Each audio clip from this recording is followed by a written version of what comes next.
Welcome back, ladies and gentlemen, to GEC Racing League. We are out here at Echo Park, formerly known as Atlanta. This is going to be an amazing race tonight. Super excited to have you guys all out with us tonight. Big list of drivers out here, so we can't wait to see what these drivers can do.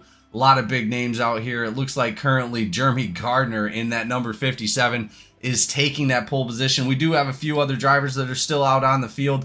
But it looks like Jeremy Gardner up in pole. A. Williams on that outside pole in the number 13. Connell Bolton sitting in third and in that 88. And then we got Darren Bruce in the 39 and fourth. Garrett Caswell currently sitting in fifth. And Tyler Evans still out on the track, but he is showing in sixth. Jason McCabe sitting in seventh for the qualify. Raymond Hanneman sitting in eighth. And then we got Hunter Birkmeyer in ninth. Chris Campbell in 10th. So, a lot of big names out there tonight, ladies and gentlemen. Let's check out some of our stats here for a moment. Oh, that is the wrong name right there. Let's go ahead and get rid of that. My apologies. But yeah, either way, looks like 72 degrees air temp out there tonight. Track temp's going to be 101, scorching out there a little bit. Not as hot as the truck series, but it is going to be up there. 10-mile-an-hour winds, and the surface is going to be completely dry. Up in the booth, as always, myself, Jamie G, but we also have, as always, Mason Arujo. Mason, how we doing? Doing all right. Looking forward to tonight's race. Want to see how these guys are going to do out here. I mean, as you were saying, track temps looking at 111, definitely way lower than the truck series. I think we were looking at about 130 on track temp for the truck. So be interesting to see how these guys handle around the track tonight. Yeah, absolutely, and that is going to be the key factor, is how hot is this track actually going to get. If it gets anywhere near what those trucks were, after a few laps, those trucks felt really light on the wheels.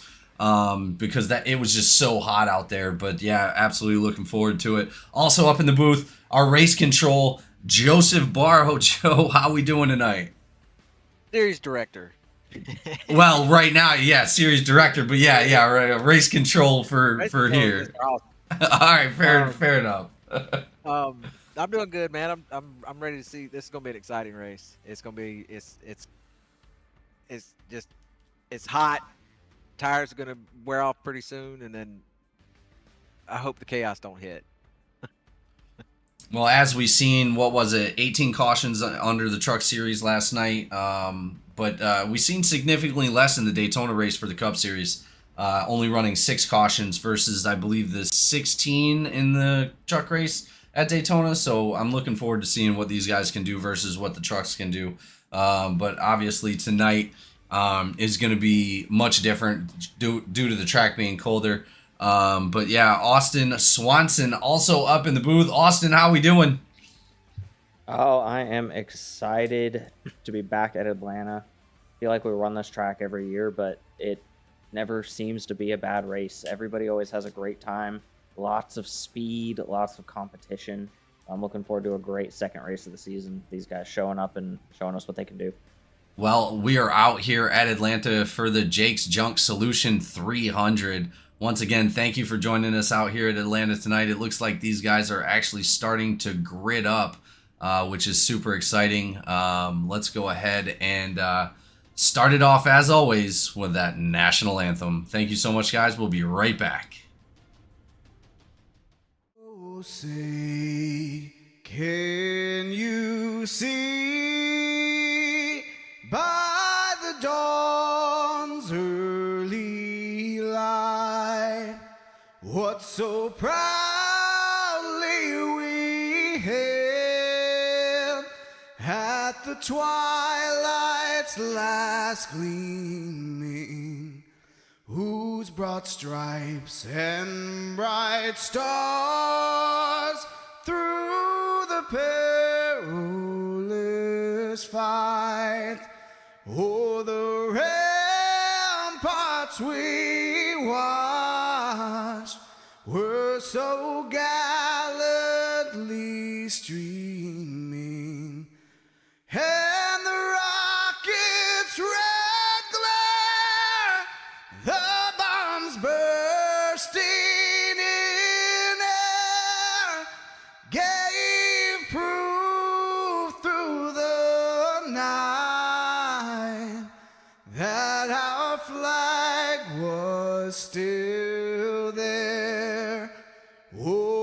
Oh, say does that star-spangled banner yet wave o'er the land of the free and the home of the brave.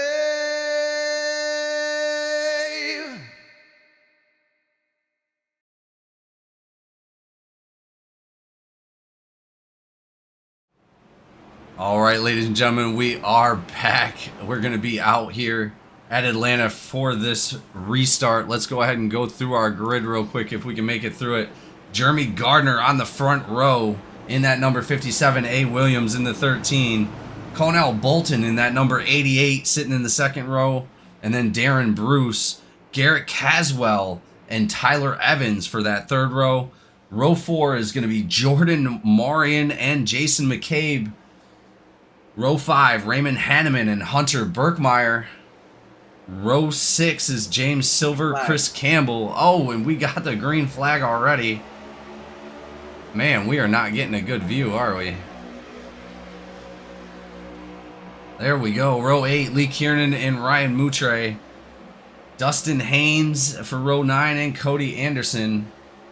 Already Row through line 10, back. Josh McCabe and Bryce Boyer. We are already seeing a 3 wide.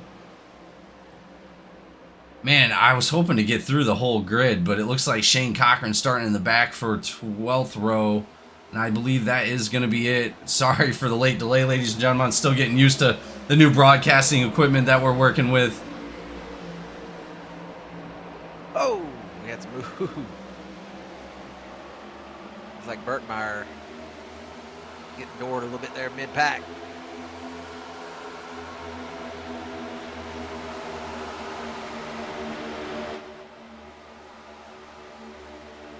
Well, as we've seen in the truck race, guys, it was really difficult to keep up with everything that was happening. But, man, these guys had already a great restart.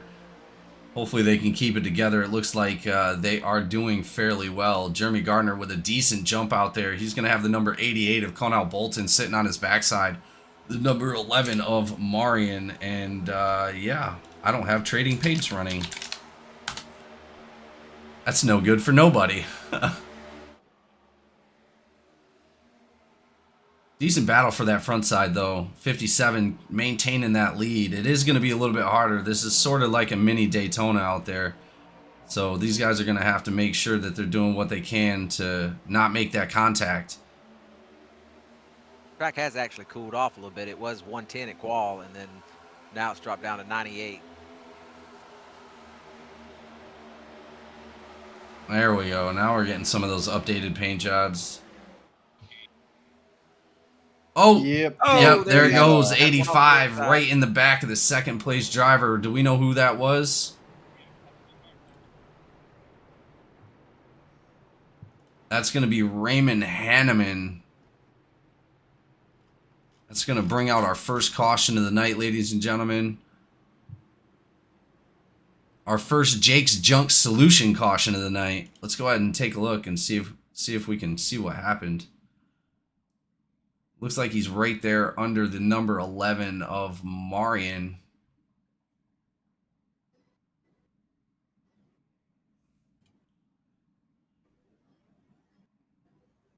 Got the 88 on the outside. I know they're going to make that contact. But where is it going to happen at? It looks like he actually got a little too close and tapped him. Yeah, that's exactly what happened. Down into the number 4 of James Silvers. 4 up into the 39 of Bruce. The number 1 as well, getting a little bit of contact right there. I believe that is going to be on Raymond Hanneman, unfortunately. Yes, that is going to be on Hanneman. He did make contact and get the 11 loose. Let's go back live.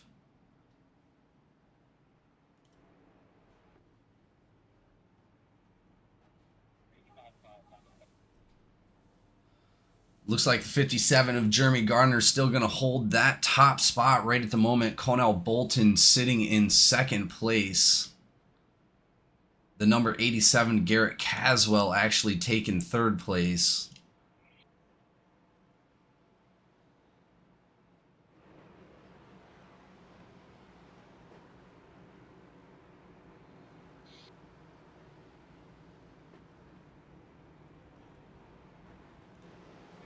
Oh, they were doing so well, too.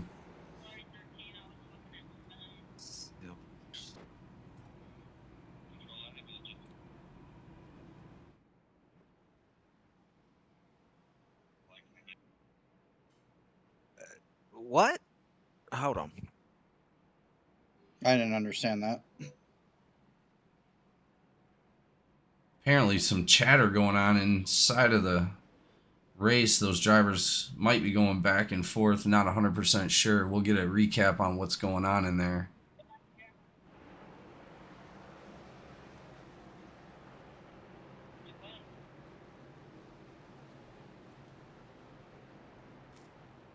And again, ladies and gentlemen, I'm getting familiar with this new broadcast software that we're running right now, so just give me a little bit and I'll make sure that I'm doing the best I can. But it's all of it's new to me. It's unlike anything I've seen as far as, you know, switching into the graphics and out of the graphics. But we do have a lot of cool stuff that we'll go and get to see tonight. But again, thank you all for being here. Jeremy Gardner sitting up front. Cornell Bolton on his outside. Lights are off that pace car. Garrett Caswell sitting in third. A. Williams sitting in fourth. Cameron Craighead sitting in fifth. Tyler Evans in sixth. Bryce Boyer, our two-time GEC champion, sitting in seventh. Jason McCabe in eighth. And James Silvers back to ninth in that number 4. Darren Bruce in 10th. Looks like we got Tash giving Ray Hanneman a shout out. Let's go, Ray, number 85. And we also have Mama giving a shout out to Garrett. As always, appreciation to all you guys. I know these drivers love it. We love it.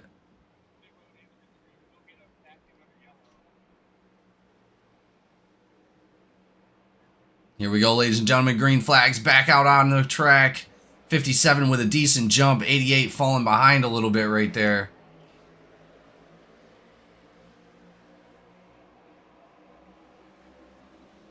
Man, beautiful job from Jeremy Gardner so far. The number 1 is going to head up 11 spots. Cameron Craighead, GEC Truck Series champion, I believe from 2 seasons ago. Seeing what he can do this season for season 9. Looks like we only have about 4 cars on the outside line here. Everybody else single file on the inside. Well, and you can imagine everybody's, you know, is a little bit weary and nervous about how to manipulate this track. It is really hot out there, but making a bad decision could really ultimately ruin your race. So these guys are being really smart.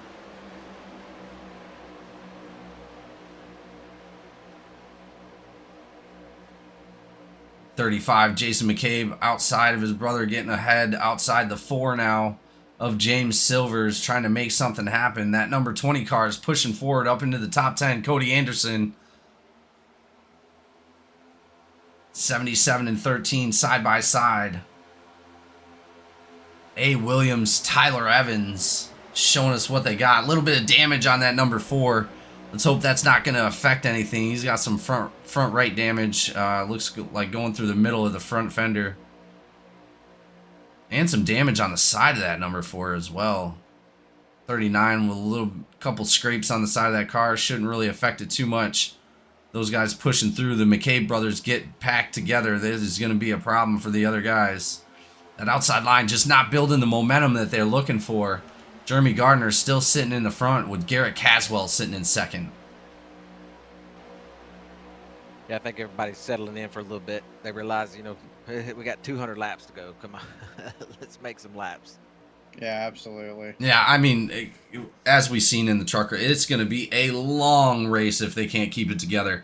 200 laps is a long time. Nobody's going to win the race in that amount of time. So we're definitely going to see a lot more smart decisions happening as we see these guys starting to file in single file.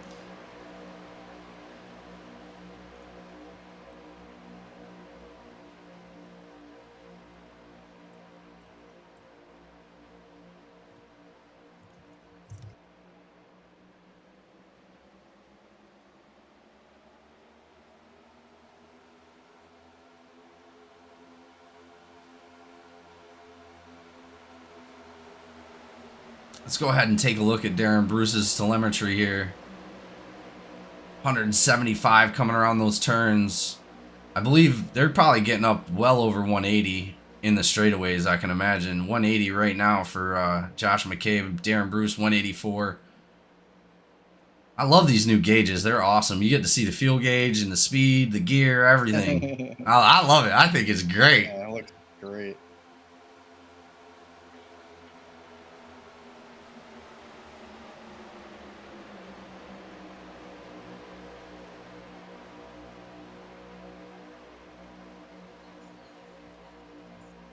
Yep, we got 3 cars hanging around the outside. Well, Cochran's moving up now, looking like he may want to try to get up there to the front. If he can get some other people to go with him, they can make a push to it. Yeah, that number 86, normally we see him resting towards the middle. Well, and as we also seen, you know, if you get stuck on that outside lane, it's no different than Daytona. You're just going to start to fall back if nobody decides to get out there with you, even if with the momentum. Or you're going to have to keep a consistent side draft, but I'm pretty sure these guys really don't want to mess around. Hanneman out there right now by Yeah. himself, getting that side draft, trying to stay up. That's what I was about to tell Jamie was, you know, tell that to Hanneman because he's moving up. He's getting about 1 or 2. He's positions moving. per turn. He's Yeah, moving right by these guys solo. He'll lose it here on the backstretch. He'll lose a little bit of momentum, but then going through the turns, you really get that side draft going and can gain a few positions. He's moving right up to the Yeah, front he here. is. And in the corners, Coming up he's to gaining speed. P5 almost. What you're going to see is people behind him's going to see him moving up. They're going to say, hell, let's go with him. He's just making up that difference from that incident. I'm not sure if he had to actually get any damage fixed, but I don't see any damage on that car at all. Side Little- drafted all the way up. to Oh, a little P5. bit of Whoa. bumping into the number 1 right there. Cameron Craighead, number 88 on the outside. They're making contact. He didn't 88. have any damage. He just barely tapped the bumper of the 11. So Right. 88 giving the 87 a little bit of a bump. Cameron Craighead getting pretty close to that number 88. These guys are grouped up. 57 starting to fall back a little bit, giving Garrett Caswell the lead for the first time tonight.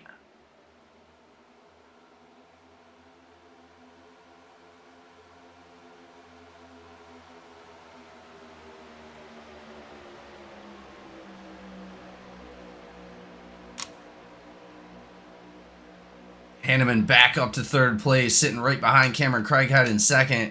Craighead pushing up to the 87, giving him a little bit of a tap. Hello, I am here.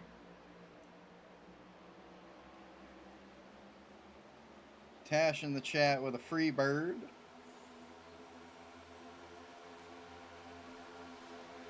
Yeah, Freebird has moved his way back up through the pack on the outside nonetheless. Looks like we got 2 drivers that fell behind the lead pack here. One being at number 52 of Campbell and the 44 of Moutre. Both working their way around the track. Moutre actually showing a lap down right now. Really unfortunate for that number 44 Bucky's. Man, he killed it in the ARCA series and Truck series last season. An amazing driver. Really hope he can get back up towards the front.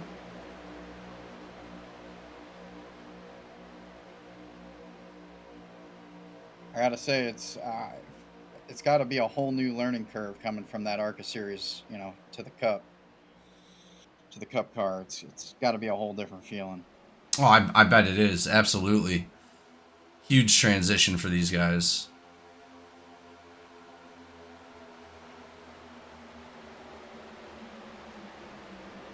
Once again, our sponsor tonight, Jake's Junk Solutions. Thank you so much for coming on board tonight. So happy to have you guys out here.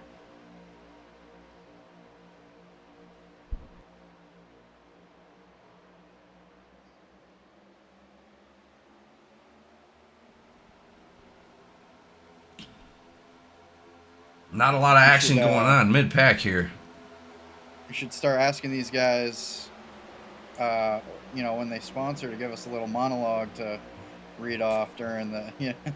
Well, I asked him if he wanted to come up and do like an interview. He didn't. I don't think he responded to me.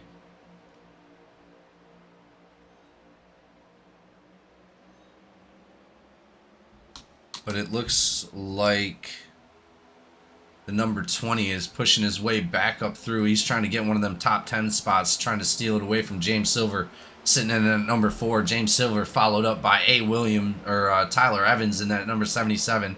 They're losing a little bit of ground to the 13 and the front guys. Bryce Boyer pushing his way up into the top 10 as well in that number 9 Valvoline. Oh, wait a minute. Did he recover? Oh, yeah, no, that is definitely not good. That is going to be Jason McCabe and Randy Sprouse, I'm thinking. No caution, though.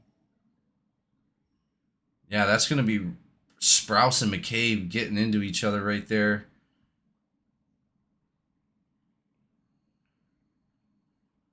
It's like 17.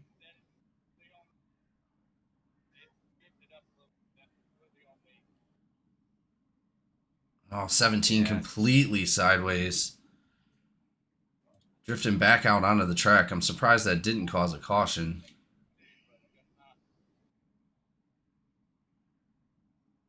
Looks like both driver. Oh, actually, I'm super surprised that didn't cause a caution. I'm actually 17. very surprised that did not call a caution, seeing as 17 literally stopped on the track. But yeah, interesting. Yeah, maybe they just weren't around. If it was towards the back, sometimes it won't do that. But it looks like you got to the bottom of the field. There is a caution that just came out. Who was involved in that? Looks like Craighead. The number 1. Cameron Craighead. Let's go ahead and take a look. I don't know what happened there. He got loose coming. He got loose. Yeah. It was he got loose and only wrecked himself, basically.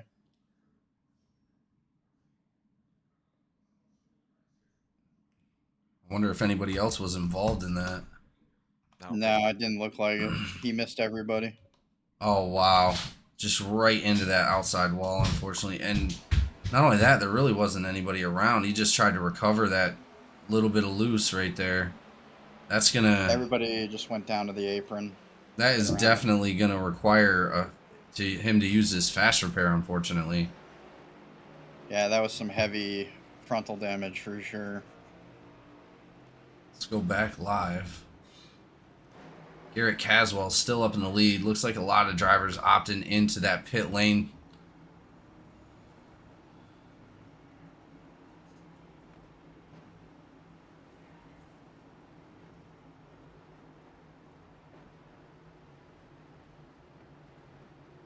Let's go ahead and check out the yellow flag pit cycle here.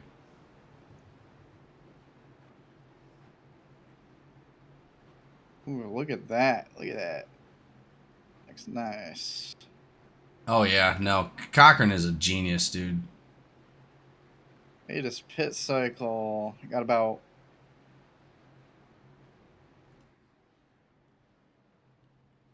basically the whole field coming in here. Yeah, you got everybody coming in. I think they had about probably around 10 or 11 laps left on fuel there. Looks like 79, the only one to stay out. 44 looks like going for a lucky dog lap. Looks like Kieran jumped out there pretty quick. Yeah, a lot of these guys coming out. Looks like McCabe only taking fuel only. Hanneman with 4 tires. Caswell with 4 tires. Bolton with 2. Marion with 2.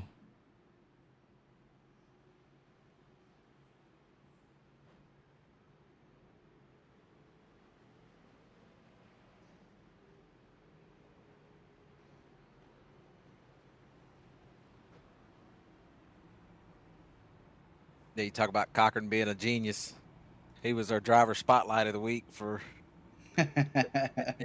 Atlanta Yeah. week. And Yeah, I I seen got that. sitting there and I got to pulling up his stats and was looking at it and how he's third for all time in GEC for starts, and the man's got 656 incident points total. That was insane. That's Jamie, me nuts. and you both. I got the most, and then you're right behind me. I think at like maybe 100 or two less than I am, and then Cochran is. We're at like 1,213. Cochran's down there at 650 something. Guys, I'm Yeah, looking at that's nuts. Craighead right now. It doesn't look like he actually uses fast repair. He may not have. He kind of it looked like a hard hit, but he may be trying to save onto that thing. It is Atlanta. Oh no, he's sitting back there smoking. Oh yeah. Is he trying to get all that repaired? I think he's trying to save that fast repair. He's just Oh, wait a trying to minute. take the I'm sorry. optionals. That wouldn't. He's that not wouldn't- smoking, but he's still got some very heavy front end damage. Yeah, that front right is definitely dented in pretty good. That could affect Doesn't look like Arrow. he's going to opt to go back into the pit either here. No, he's probably gonna wait for another caution and just slowly take the time to get it repaired. So all he's got to do is just slowly get time taken off of it here and there, and then do the best he can to stay on the lead lap.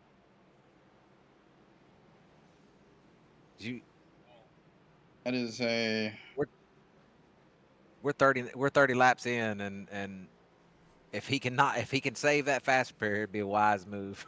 oh, for sure, absolutely. I'm just trying to figure out how this damage is going to affect his, his speed and his airflow to get back up anywhere in position here.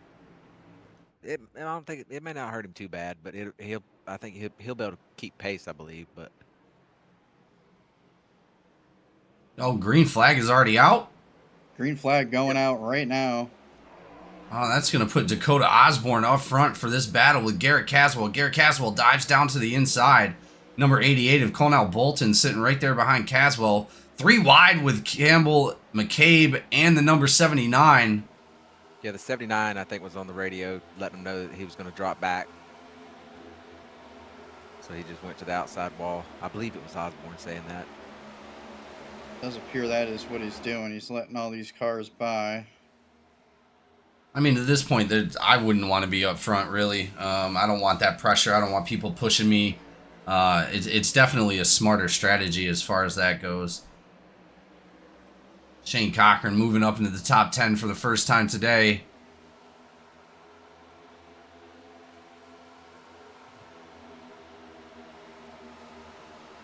Yeah, they're reaching all the way up to 190. He's going to be outside of Bryce Boyer, sitting right there next to the 57 as well. 57 of Jeremy Gardner.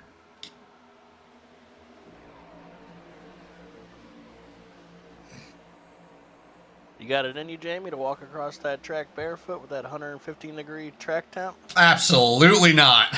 Ain't no way. Oh, it's crept back up there. It's a cloudy day, so as soon as that sun peeks out, this stuff went up about 20 degrees from a few minutes ago. It's fluctuating from mid 90s to 110 right now. Be hopscotching across that damn thing. You leave some of the bottom of your feet every footstep. Like rubber. Mm-hmm. Yeah, it looks like ambient air temp right Hey, now we're out looking there fine is here right now. 80 degrees. Track temp 110. It has came down by 1 degree. But man, that is not Oh, enough. 88 down to the bottom almost. Oh, the 3 86 down low. Something going on with Shane Cochran there.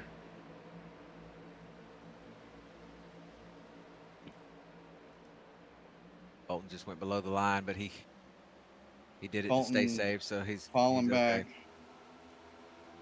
Yeah, we got a group of cars that are back here together. The 9 being pushed by the 1 of Cameron Craighead. 52 got the number 88 right behind him. Colonel Bolton pushing forward. These guys are making their way through the Gap front. right now. Major Yeah. gap with the 85 and 87. Pushing. Yeah, you know Freebird out there. 2-time GEC Cup Series champion. Raymond Hanneman out there with our leader right now, Garrett Caswell. Garrett Caswell looking for his own championship this season.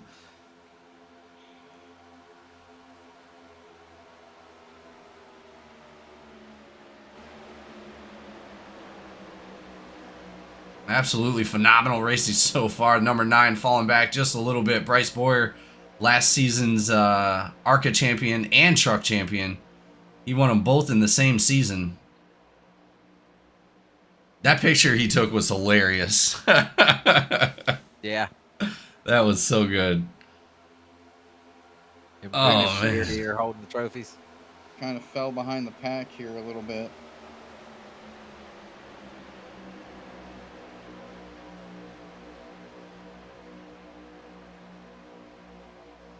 I love that booth picture that you made, Mason, last night. But we got to get Austin in that picture.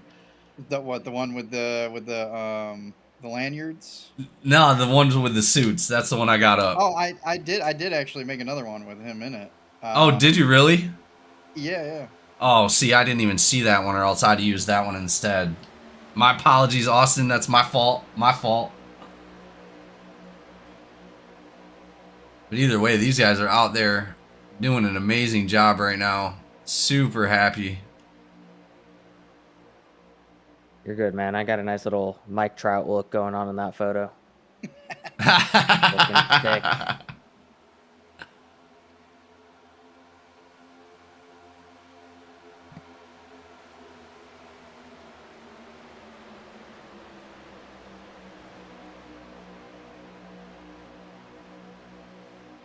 Hate to see it. 86 out in the back, working by himself right now. Just trying to stay ahead of that pack. Yeah, unfortunately, we've seen him drop down underneath the line to try to avoid an accident, but just really wasn't nothing much going on. Unfortunately, he's going to be sitting back there trying to fight not to go a lap down. But that's all right. The Ninja's got a lot of confidence in himself. I know he's going to be able to get back up there. Oh yeah, he'll find a way. So far, only 2 Jake's Junk Solution cautions tonight. These guys have been running mostly green flags so far. 40 laps in, 161 to go.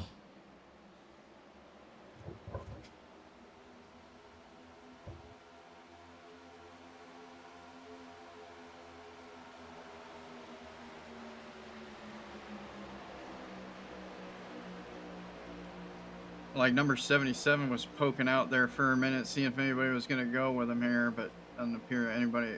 Number 11 poking out. Yep, you got one going with him.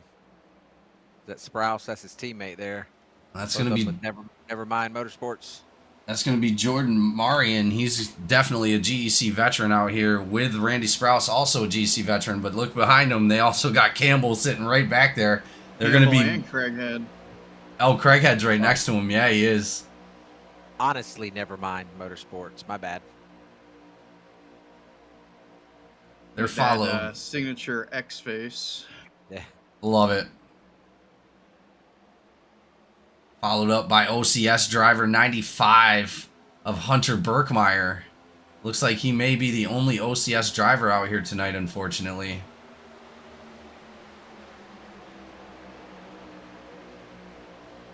Yeah, I didn't get any provisionals for this race, so.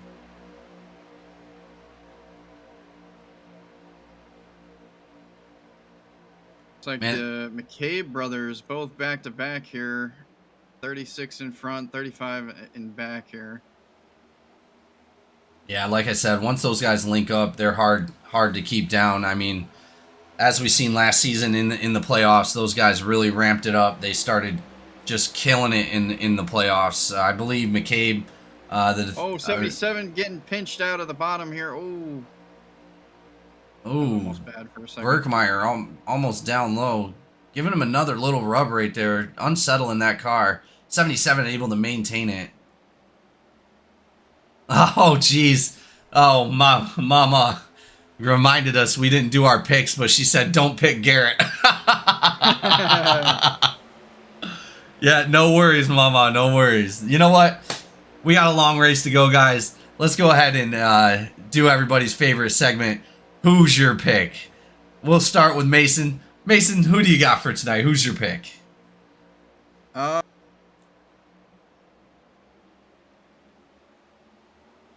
gonna have to go with Boyer, man. Bryce? I'm gonna have to go with Bryce Boyer. Yep. Absolutely great choice, man. Obviously, super fast driver, very knowledgeable, able to take 2 championships home last season. Just absolute dominating force in his first season here at GEC. Him and his partner Moutre, I mean, those guys did an amazing job. So super happy to see Bryce out here for the Cup season. Haven't seen a whole lot of him yet, but I don't imagine he's going to be stuck down very soon. As we're saying it, 3 wide, Bryce Boyer, Campbell, and McCabe. They're coming up on Cochran there, which they. Wait, when did Cochran get back to the pack? No, he did just get went a back lap to down. They're going around him. Oh, okay. I was gonna say, hold on a minute. All right, so that's Boyer for Mason. Barrow, who you got? Who's your pick for tonight? I think I got to go with the 4 again, man. I can't for some Oh reason. man, what is wrong with you? Oh yeah, of course the 4. Of course the 4. I picked him last week and he got a podium. So I mean, you know. The 4 of James Silver still got a little bit of damage on the front of that car. Doesn't seem like it's affecting a whole lot. But yeah, absolutely. A podium coming out of Silver's last week. We expect to see him in the winner's circle here soon. But absolute great pick. Rookie season here for GEC, so I'm looking to see what he can do. All right. Austin Swanson, who you got for tonight? Who's your pick? Ooh, that is a tough one. You know, I'm going to have to go for the Freebird himself. One off the track. Raymond Hanneman, the Freebird 2-time Cup Series champion, the number 85. I mean, you can't go wrong with a 2-time champion. That's what me and Barrow always say, but, you know, that's just us. But no, an amazing on his pick. Game, he is crazy good. Yeah, no, absolutely. Hanneman has been a dominating force in both of the 2 seasons where he won his championships. Just a huge name here for GEC. Glad he's back for this season. Super happy to see him out there. And we do expect to see him in the winner's circle, absolutely. So great pick. You know, honestly, I'm going to go tonight. I'm going to have to go with the number 11 of Marion. Marion, GEC veteran, always did a great job here. Phenomenal racer. Coming up to the 24-hour, he's going to be racing at Le Mans this weekend on Saturday. So super excited to see that. And yeah, I think Marion's going to come home with it tonight. I really do. Speaking of the 24-hour, Barrow, you ready? I'm ready. I got to get that pre-qual in. Try to get it in tonight or tomorrow, and then I'll be in a little later on Saturday, but I'm probably going to try me to too. see about running through the night. Yeah, unfortunately. Through the night. Yeah, I'm thinking that's probably going to be around the time as well for me. I have to do my pre-qual tonight and go around for 4 laps.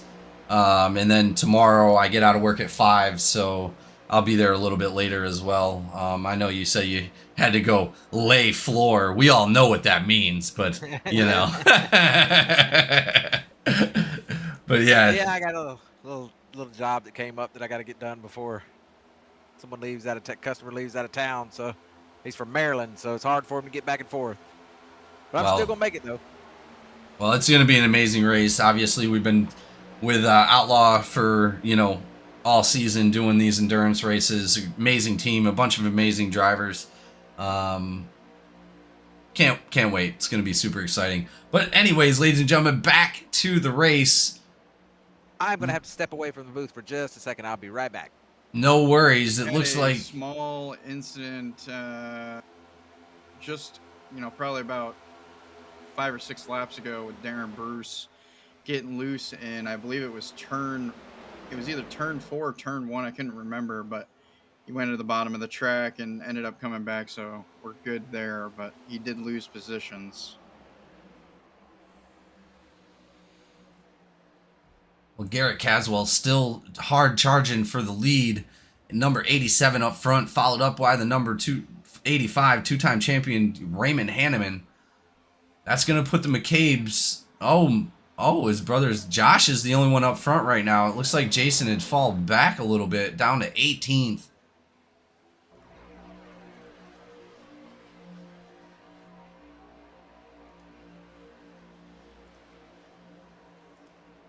That's all right. We also got Cameron Craighead still hard charging through the front right there behind Bryce Sounds Boyer. like we got a pit coming up. I don't.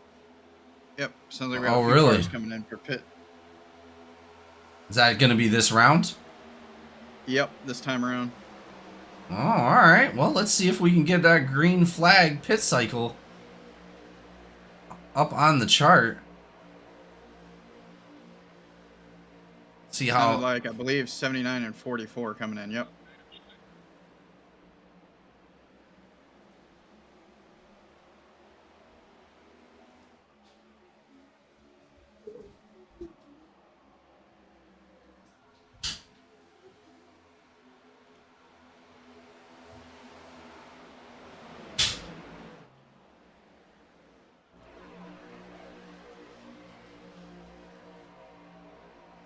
Not quite a big pit road cycle just yet, but I'm sure we're not very far off. Man, a lot of contact and bumping right there with the number 1 of Cameron Craighead, A. Williams in that 13, and the 57 with Jeremy Gardner pushing really, really hard. Well, and I imagine these guys are going to wind up coming around anyway. Let's go ahead and check out where this fuel is sitting. And it still looks like they got about a quarter tank to go. Again, I could be wrong. Ryan Moutre, first one down into pit lane. These guys are starting to separate up a little bit. Cameron Craighead says, I don't want none of it. Yeah, Slipping back to the outside. Feeling it. Whoa, and then 13 gets loose. Oh, Oh, coming back 13 up up into 3 of Dusty Haynes. No caution. No caution comes out. And there it is. Caution out. Dusty Haynes sliding across. That's going to involve Chris Campbell. That's really going to upset this green flag pit stop, unfortunately. Let's go ahead and take a look and see what happened to Chris Campbell back there. Chris Campbell got into, or 3 got into Campbell after getting hit by the 13 after getting loose there. And Campbell ended up, unfortunately, getting spun out again. Yeah, as he comes back down off that wall into the number 20. Cody Anderson making contact right there. 52 spinning down the pit entrance. Able to keep it off of that wall, luckily. Wow, real close to that wall. That's going to limit that damage as much as possible. Looks like Dusty Haynes jumped to the pits for some reason. I'm not 100% sure why.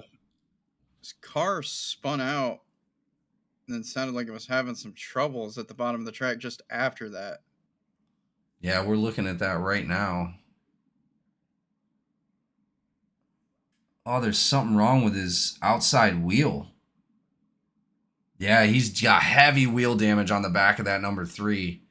I don't know if he was able to move that, but that tire is just sticking out of the car. It's actually sideways. Wow. You wouldn't expect that wheel is that. totally locked up.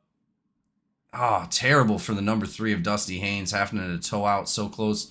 But again, because he was so close to the pits, I imagine that's actually going to help him out a little bit. As long as he still has that fast repair, he'll be back out on the track. That is going to be a green flag pit stop thwarted, unfortunately, right there by another Jake's Junk Solution caution.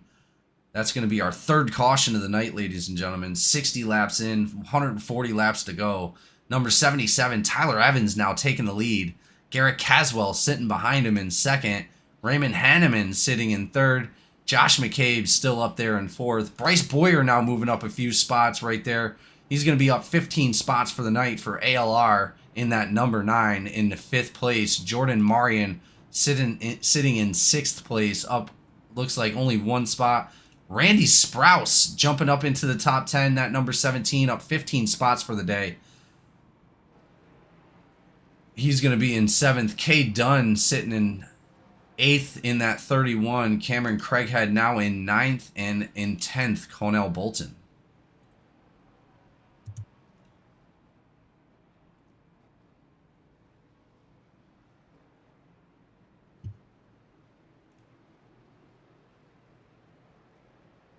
Fortunately, I'm not seeing the the 3 hit a fast repair here. He's still sitting in pit lane. There's What I missed. Did Haynes already use his fast repair? I'm unsure. I don't think he's been involved in any incidents tonight other than this one. Yeah, this is the first time I've actually said his name tonight, but it looks like the meatball flag is now gone. Oh, He had to I tow think out. he just used it. He just used it. It looks like he's going back out. Just for Yep, having he is coming insider- out. Just for having a little insider information, I think Dusty has it to where his fast repair is off automatically, and then you have to turn it on going into pits. So he may have had it off. Well, it removed the Well, meatball he's- flag. He was sitting there for a good minute. I don't know, maybe if he had something to do real quick, but it looks like he used that fast repair. He's heading back out now. Here we go, ladies and gentlemen. I believe the pace car is lights off. 77-87, gonna battle it out right here. Rainham Hanneman sitting on the inside behind the 77 of Tyler Evans. 36 of Josh McCabe sitting right there behind Garrett Caswell. This is gonna be a good restart. Pace car going in. Caswell a little bit further back than he's gonna want to be. Green flag is now out. Not a great start from that outside line. Raymond Hanneman not missing a beat, right up behind the number 77, pushing him forward. That's going to give the lead to Tyler Evans. 87 of Garrett Caswell having to drop back. That's going to group everybody back up. That's also going to put Shane Cochran back on the lead lap. Dusty Haynes receiving a black flag, unsure of reason.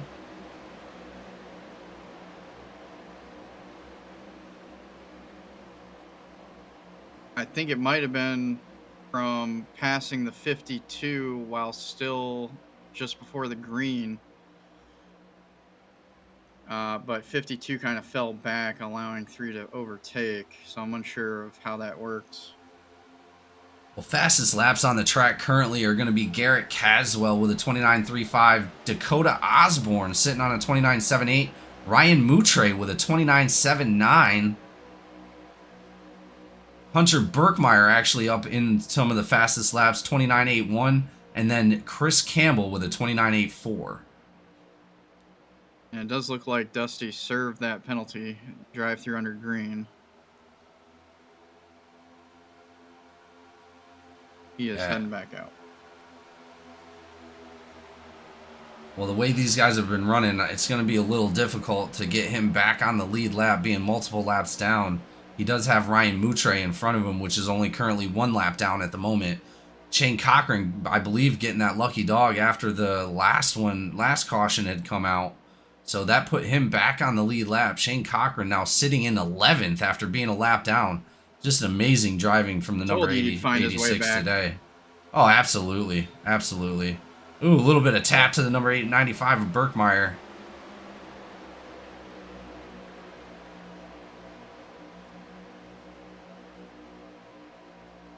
Race control going to deal with an incident.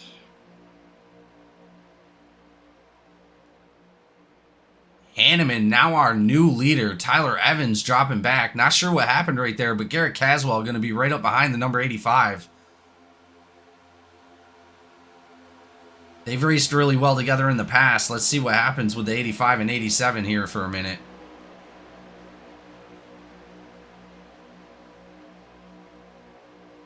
Oh, who was that up there? Was that number 77 getting a little squirrely there for a second? Was able to regain that. Craighead working up the side of 77 right now.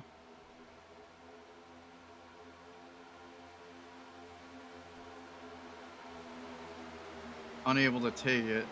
Oh.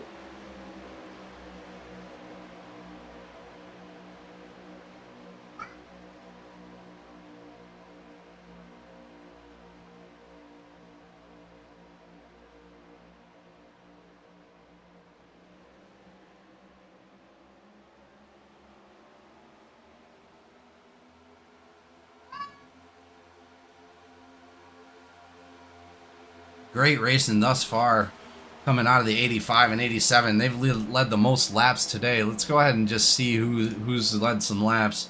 Garrett Caswell actually in the 87 leading 38 laps. Jeremy Gardner with 18. Raymond Hanneman with 7. Number 1 of Craighead diving to the inside of the number 85, taking the lead away.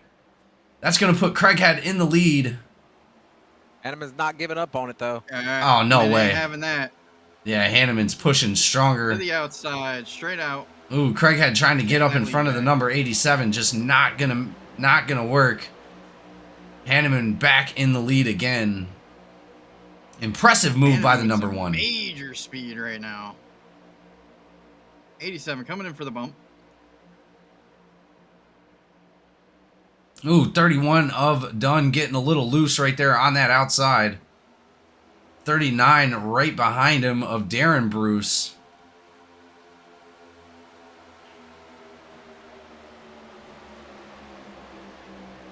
Craighead, ooh, like he wanted to go into the middle there. Well, and for me, guys, still, I'm out there. I'm relaxing. I'm just hanging out. I'm just letting the race come to me. I'm not making any, harsh decisions. It's just too early. Oh, yeah, 100%. If you're looking to, stay clean and just get to the end of the race, then you definitely you just kind of lay back.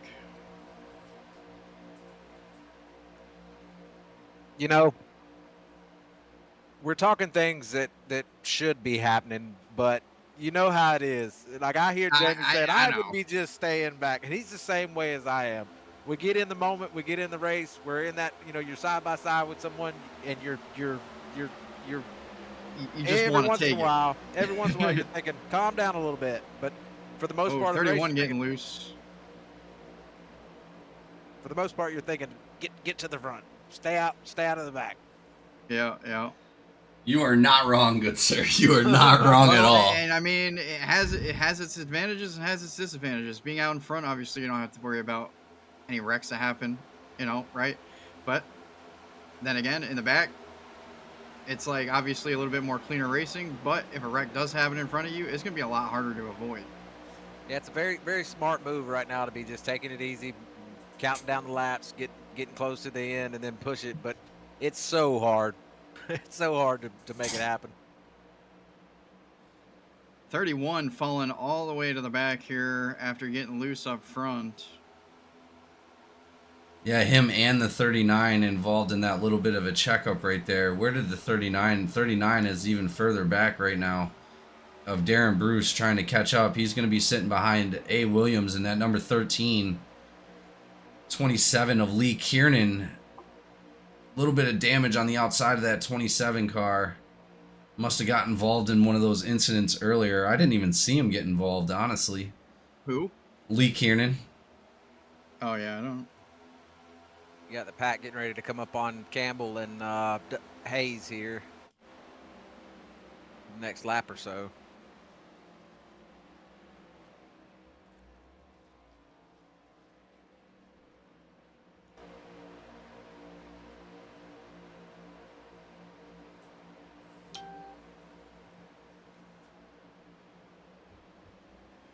'85, '87 in the one car, still cruising right along up there in the top 3.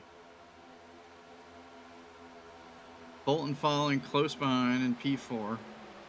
87 doing a great job of just giving him a nice square tap on the back. 85 still maintaining that front side. 87 has no interest, it looks like, to pass the 85 or cause any kind of fight this early in the race. 76 laps in, 124 laps to go. There's still a long race to go, so these guys are doing really well on making smart decisions. I think we're going to wind up running into another green flag pit stop here soon.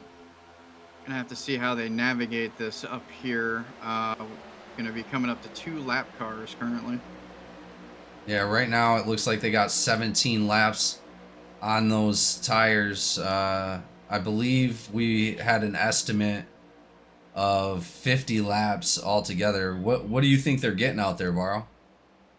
They're probably getting high 40s. 95 pushing 40s. up high. Craighead blocking them out. Oh, Wasn't able to get the block though. They're 3 wide. Craighead in the middle. That's going to give the advantage to number 88 to move out on the inside. Craighead right up behind him. Number 88 of Cornell Bolton. 95 doing a great job of maintaining that top line. Hunter Berkmeyer with Marion right behind him. He's going to be on the outside of Bryce Boyer right now in the 77. Also, Tyler Evans. 57 now making a hard charge down on that inside line. Jeremy Gardner. 95 taking all that side draft, trying to move up through to the front here.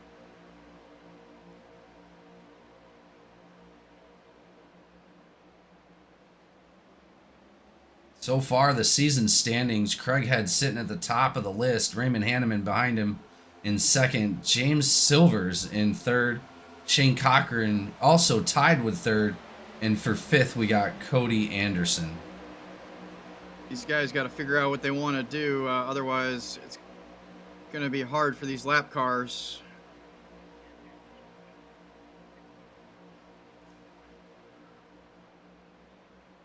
Yeah, are they coming up on Moutre and Haynes right now? Yeah, it looks like they're going high. They already got past Moutre. Lap cars going. Now they're right on Haynes, right on the back door. Yeah, and Campbell's got some damage kind of in the middle of the pack. Hanneman was trying to get him to come down to help him out to kind of keep him on the lead lap there and draft with him, but he didn't know that he had damage. 95. Campbell goes below the line to allow the group by. Oh, a little bit of contact with the 87 and the 1. Three wide. 87, 1 and 95. You got Dusty up there. Wow. Boy. He's pushing hard. He wants to stay up there on that lead lap. He's praying for a caution. Incredible driving from those front guys, man. I'll tell you, Cameron Craighead getting stuck right there. There it is. Oh, The 87. Dusty Haynes gets his lap back. Look at that. Gets his lap back. That is wild. That is going to involve Caswell and Bolton, I think. It looks like Craighead got into the back of the 87. 87 went around. One of our front runners all night, Garrett Caswell, involved in an incident right there. Let's see what happens. Went around into the 88 after that push from Cameron Craighead. Cameron Craighead up into the wall a little bit right there. I don't know if that had anything to do with it. Garrett Caswell right up in front of him.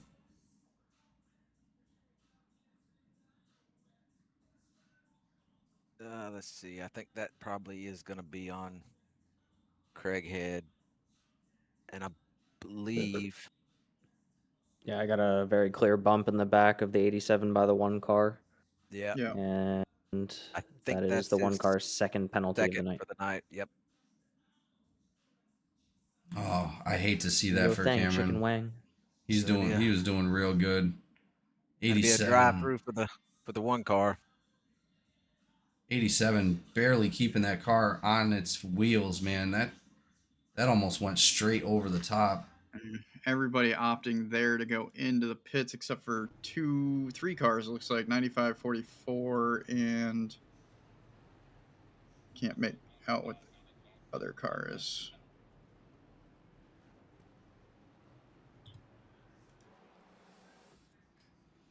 That is going to give the lead to Hunter Berkmeyer. He's going to be sitting out front right there, ladies and gentlemen. Raymond Hanneman is going to still be placed in second, it looks like. Moutre not going in. I think the 95 just blocked Moutre from getting his lap back. I don't think he came in. Yeah, Berkmeyer not coming in, unfortunately, leaves Moutre a lap down. That is going to be our 4th Jake's Junk Solution caution of the night. Everybody came in except for Berkmeyer. How detrimental is that going to be, guys? He's got 24 laps on that car right now. He's definitely going to end up taking a green lap pit stop for sure. unless he gets very lucky and another caution comes very soon. But it looks like the lights are off on the pace car once again, as the 52 and 27 are still in pits. 57, 86 looping around by turn 4 right now, trying to catch up to the pack.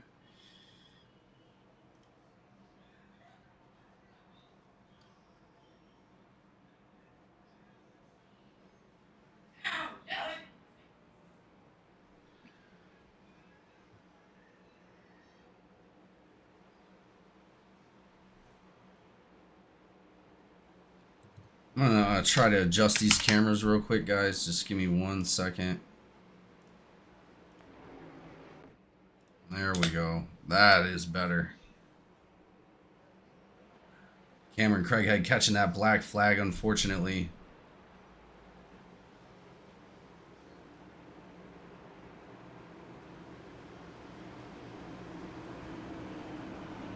Yeah, those 52 and the 27 now coming out of pits.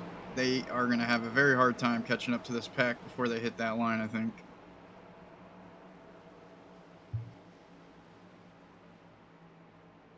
They might get just about lucky. Oh, maybe not. pace car off the track. Here we go, ladies and gentlemen. 95-85 battling it out. Green flag is out. Hunter Berkmeyer getting a decent push from Cameron Craighead right there. Craighead going to have to serve that black flag. He's not going to want to get involved too much. He's going to have to pull off the track here soon within at least 3 laps. Hanneman knows what's going on already, so he's not going to be... Oh, man, he is pushing right to the outside. 31 staying up high, kind of letting everybody pass here.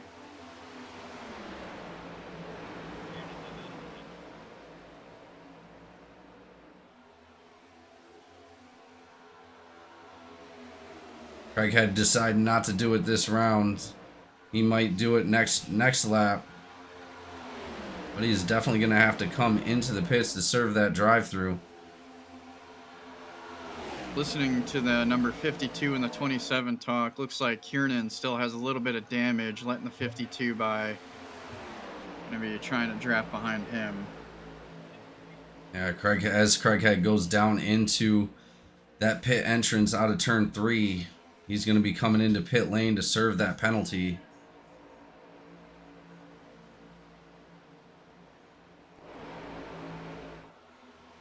Berkmeyer still in the lead. Raymond Hanneman sitting right behind him. I'm not sure if Raymond Hanneman's going to be making any moves right at the moment. I'll see who's in 4th up there, right? Bryce Boyer sitting in 4th place. First time in the top 5 tonight. Another 2-time GEC champion sitting up front. We have 2-time GEC champions sitting up in the top 5. Craighead coming back out of the pits, rejoining here. They're going to have to make it around him. As the pack comes around Craighead trying to blend in, making it hard for this pack. Well, being the first person to lap down, Craighead will get that lucky dog if a caution flies. But knowing these guys, they're going to go green flag for quite a while before that actually happens. Craighead.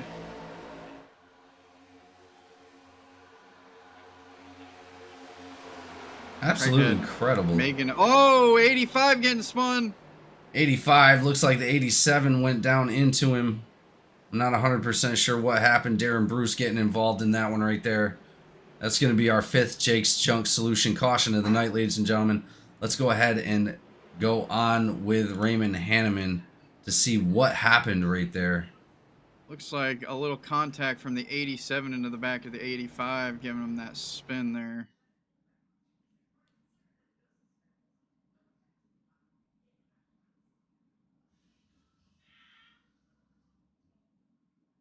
That is the case there, Mason. I believe that is the 87 second.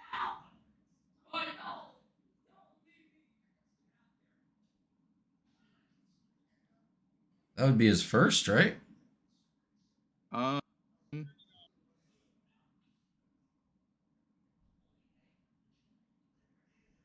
Man, that was hard to see if there was any contact at all between those cars. I'm not sure. I haven't really been keeping track of the cautions, so I'll leave that up to those race control guys. Cameron Craighead not going to get the lucky dog due to being in contact with the 85. So that is going to give the lucky dog to Chris Campbell, most likely. Yeah, there were a couple of unhappy drivers out there with Craighead that spin around coming off of pit lane. Chose to sit in the middle of the lane rather than picking top or bottom, so it definitely had some aggravation on the radio there.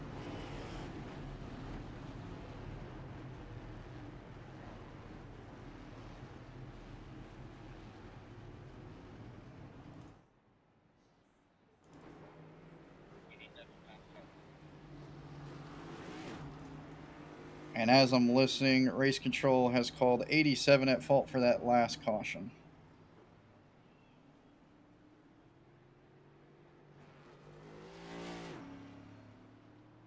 A lot of cars still in pit lane. Jeremy Gardner, A. Williams, Darren Bruce, Raymond Hanneman, James Silvers, Lee Kiernan, Cody Anderson, Chris Campbell, and Craighead all still in pit lane. Here we go as we see a few of those drivers coming off of pit lane now. Still quite a few in there, though. If I was them, I'd be taking as much time as I can to get any kind of damage fixed whatsoever.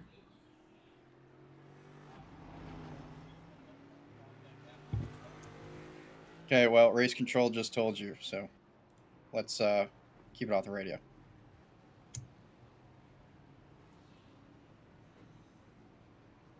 Burkmeyer still up front in that 95. K. Dunn is going to be sitting on his outside. Shane Cochran, our very own GEC Ninja, coming from a lap down, sitting in third place. Bryce Boyer still sitting in fourth. This is going to be a great restart, ladies and gentlemen.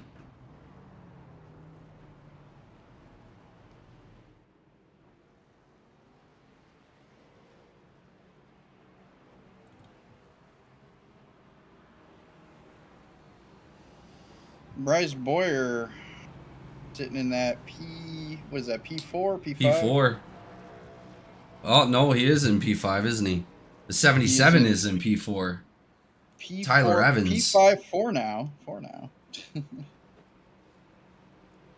Yeah, that's going to put Evans right there behind K. Dunn. And that's going to put Shane Cochran right there behind Yeah, Burkmeyer. I was about to say, look where Cochran is. See? Told you he'd find his way back up there somehow. Almost halfway through out here at Atlanta for the Jake's Junk Solution 300. Again, ladies and gentlemen, thank you so much for joining us tonight. It's been an amazing race so far. That's actually our closest cautions back, like, together.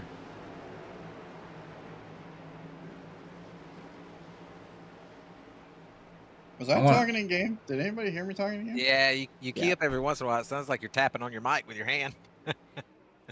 It's weird because so like when I tab or if I hit spacebar and then I click out, like it almost seems like it opens my mic up, which is fucking weird. Green flag is out. 95 with a huge jump right there. He's going to still be sitting out front. The number 31 of K. Dunn moves from the outside down behind him. Shane Cochran a little bit with a late start right there. He's going to be on the inside of the number 77 of Tyler Evans. Shane Cochran getting a good old push by Bryce Boyer right there. That inside line stacking up a little bit.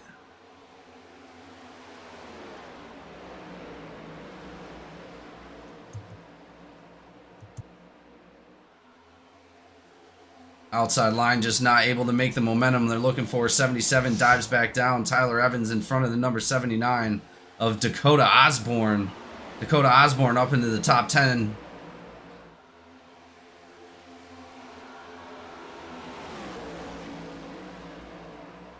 As we check out some of our biggest gainers of the night, Shane Cochran up 20 spots, sitting in third place right now. Randy Sprouse up 16 in sixth. Bryce Boyer up 16 as well in fourth. Dakota Osborne up 13 in eighth. And K. Dunn in second, up 11 spots for the night. 31 to the outside again, kind of falling back.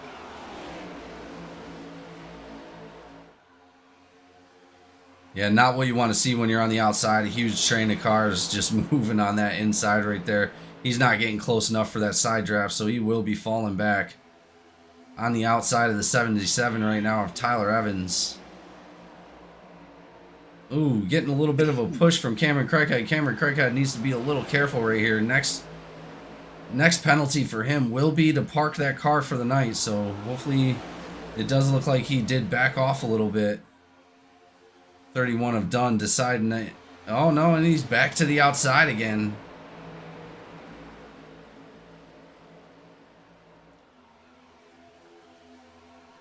Oh, the one into the 77 there for a small bit of contact. Like I said, he is going to have to be real careful coming into these hot laps because he does not want to cause this next caution. I mean, for somebody that is currently 2 cautions in, he is racing very aggressively. I don't know if that's the play here.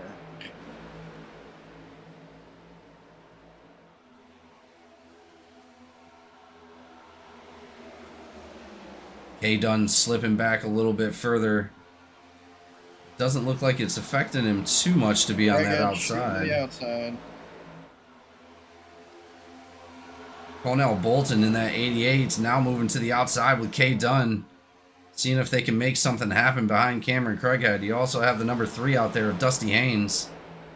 Dusty Haynes moving up the 31 side. going sideways. Oh, 31 saves it. 88 up into the wall. Cornell Bolton, K Dunn making contact. They keep it around. Great save by those drivers. Good job. Oh, that was crazy.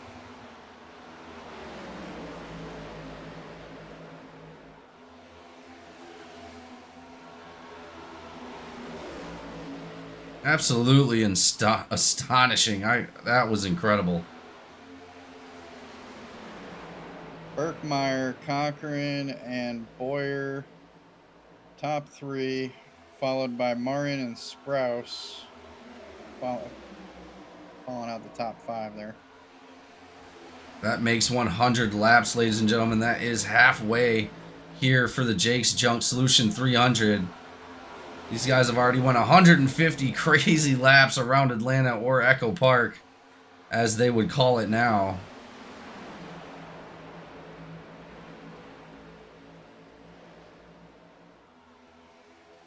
Our previous leaders, Garrett Caswell and Raymond Hanneman, sitting back in 11th and 12th, seeing if they can make their way back up to the front. They're going to be sitting right behind Josh McCabe as well, and Jeremy Gardner in the number 57. Man, I like Dakota Osborne's got a nice truck tonight. He's sitting with that Oreo. That thing is, I like that.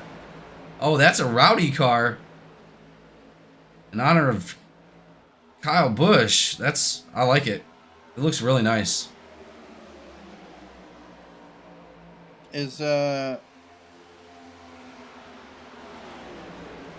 Okay, so yeah, so Craighead is currently a lap down, so that is what it appears he's fighting for, is trying to get that lap back right now. Yeah, he's moving up there. If he gets into the front, racing very aggressive. Feeling a little worried for him, because if he does cause another caution here, that will be his race.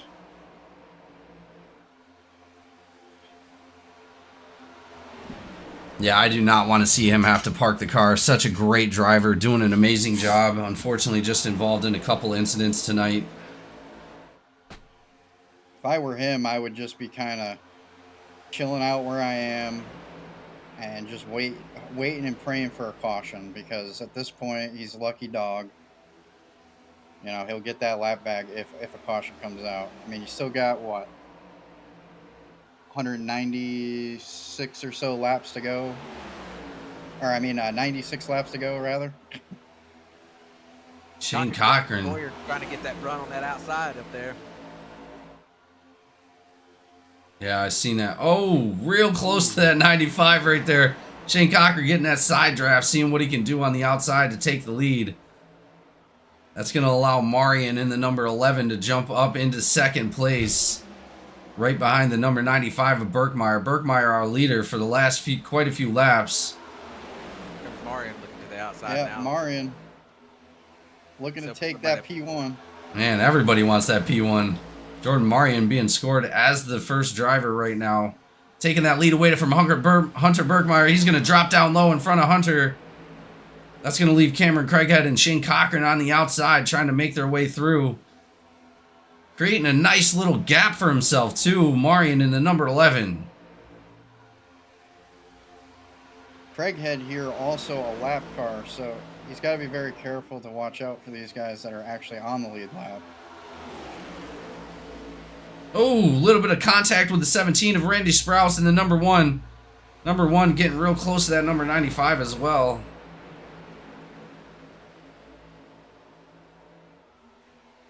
Shane Cochran looking like he's backing off a little bit. Got Bryce Boyer sitting right behind him. Bryce Boyer in that number 9 Valvoline.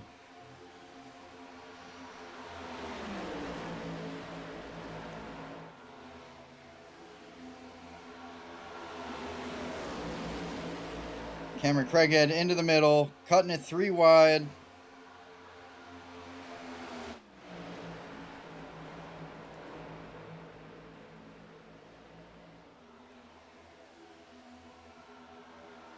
Marion now behind Craighead, pushing him up in front.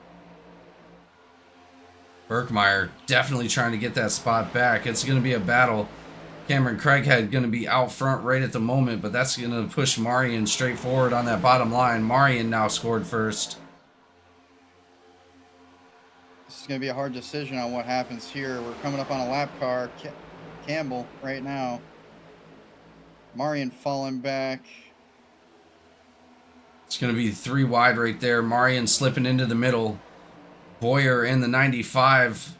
They're able to maintain it. Boyer dropping down low behind Shane Cochran. Shane Cochran deciding to jump in to the bottom line behind Cameron Craighead. Cameron Craighead now actually is no longer a lap down as long as he can maintain that front. At this point, he's getting sideways. Craighead getting loose right there. Unfortunate for Cameron Craighead. Just pushing a little bit too hard. Getting that car out of center. Now side by side with Dusty Haynes. Well, you know his eyes flat, or his life flashed before his eyes on that one. 100%. If that had been a caution, unfortunately, he'd have had to park that car. Super happy he was able to save that minimal incident right there. Great driving by Cameron Craighead. Check up in the pack. Oh, there it is. And it looks like because of that checkup, one went into the back of... Caution was called. Craighead involved. Let's go back and see if it had anything to do with him. Fortunately, because of the checkup, it looks like he did go into the back of, I believe it was... Oh, he tried to avoid it too. That's gonna right into the back of Anderson. Yeah, that number 20 of Cody Anderson, and up into the number 79 as well. Looks like the initial cause for the slowdown was the 31 got loose into the 77, but they were able to recover. But unfortunately, it just caused that checkup in the back. Yeah, that may be deemed a racing incident. I'm not 100% sure.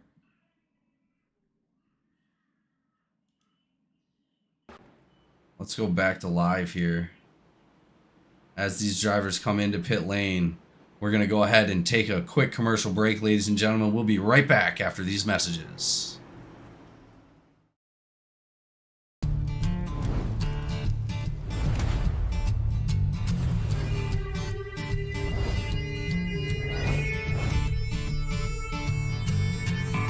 Going down and the rig is on. iRacing is where I belong. Discord's lit and the drivers are here. This is GEC, there's no room for fear. Green flag drops and the engines roll. 40 cars and we all want more. Mash the gases, we're on the line. 4 wide and we're feeling fine. Close in a slipstream dance, taking the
All right, ladies and gentlemen, we are back on the track. Did we get an update on what happened there?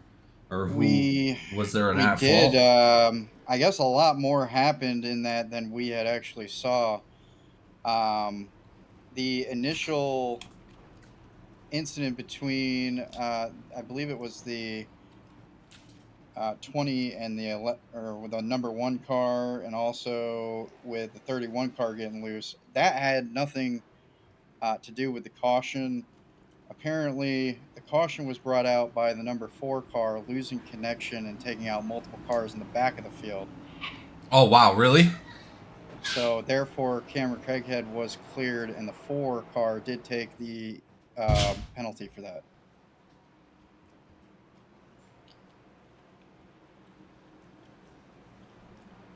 Wow, I can't believe I didn't even see that. I didn't either. I didn't even. He was further down the list of incidents, so I figured he had nothing to do with it. But yeah, it. If you go back and watch from the four's perspective, yeah, he just absolutely plows through 39 and the 85 car, and also into the 87, and so on and so forth.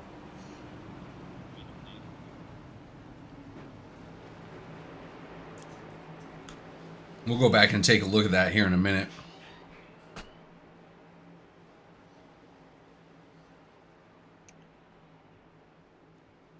Looks like Raymond Hanneman is now a lap down. Yeah, he got involved in that incident. He probably had quite a bit of some repairs there. Green flag is out. Marion scored the leader right at the moment. Number 88 of Colonel Bolton right behind him. 17 of Randy Sprouse just not getting the start he wanted. That's going to put him and Bryce Boyer at a disadvantage. They're going to be 3 wide right there coming into the restart.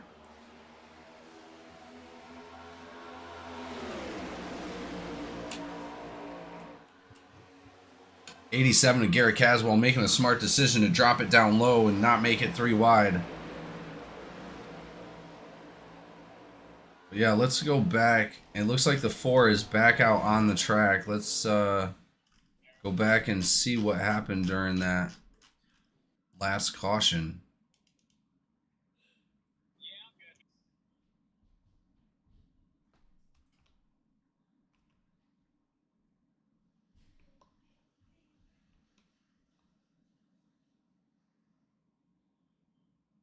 Oh, wow. Huge contact right there. Yeah, he just absolutely plows through the field there. His teammate had stated that apparently everyone on the field had disappeared for him, so he wasn't able to actually see any of those cars that he was hitting. Yeah, you can clearly see that because he straight blended with the 39. He almost went right through him, nailing the 85 into the outside wall. Man, that sucks for Raymond Hanneman. Almost catching the 87 as well of Garrett Caswell. Wow, absolutely A incredible. lot of fighting up here. 3 wide, 87, 39, and 11.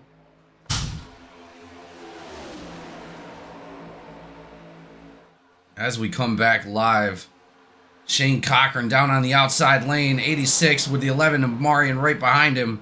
88 of Colonel Bolton getting a push by Hunter Berkmeyer. Hunter Berkmeyer decided not to push it 3 wide, drops down to the bottom lane. That's going to put Darren Bruce on the second on that outside line behind Colonel Bolton. Shane Cochran is now our leader.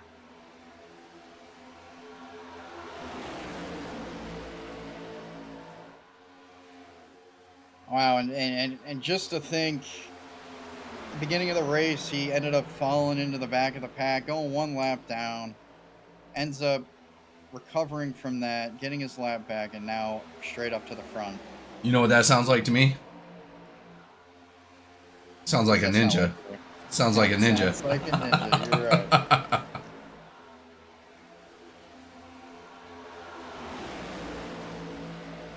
Berkmeyer sitting down below, right underneath Shane Cochran. They're going to be pushing this lead. Oh, 3 wide with the 39 and the 11, Cornell Bolton on the inside. The 11 falling back right there in front of Ryan Moutre. Cameron Craighead getting up there in the mix now behind the 87.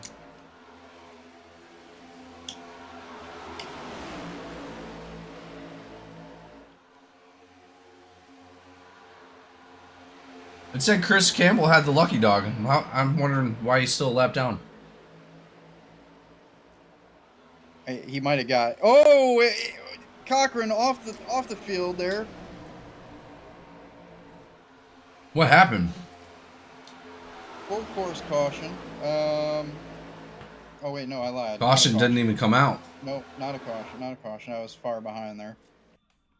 Let's go back and take a look. It looks like the 95 came down into the 86 and bumped him right into the end field there. Yeah, a little bit of contact between Birkmeyer and the 86 of Shane Cochran. Shane Cochran bumping across that inside. He's going to be riding around the bottom right there. Coming back out onto the track, I would imagine. He is back out onto the track. Unfortunate for that 86 car. Yeah, doing a great job on these last restarts. Just keeping up with the pack and getting up front, leading a couple laps.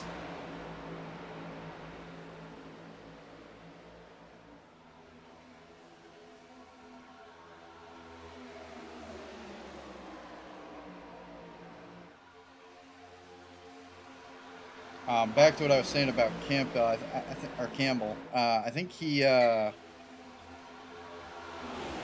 may have lost the lucky dog during that last caution that we had.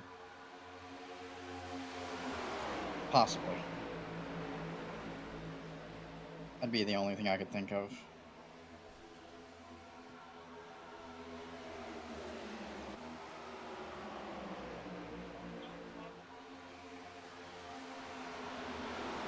'86 in the back working with, I believe that's the 79 of Osborne. Both going to be working real hard to try to make it back up to the pack here.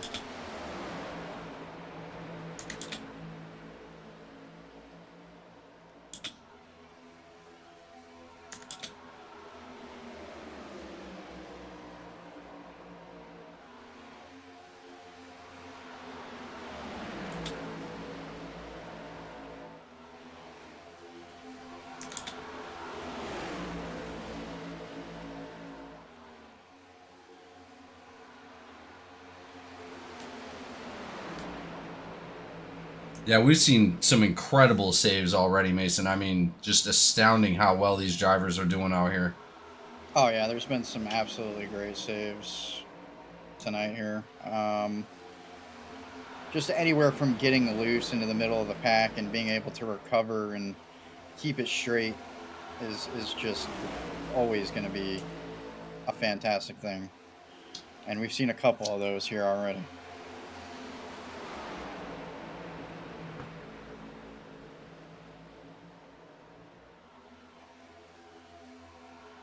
Birkmeyer and Darren Bruce, both P1 and P2, followed up by Cornell Bolton.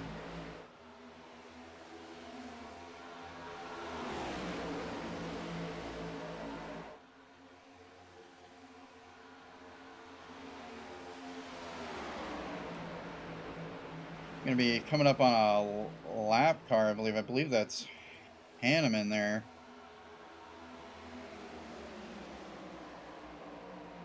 Yeah, that is going to be the number 5 of Hanneman, two-time GEC Cup Series champion, involved in that last accident with the number 4 of James Silvers. Unfortunate.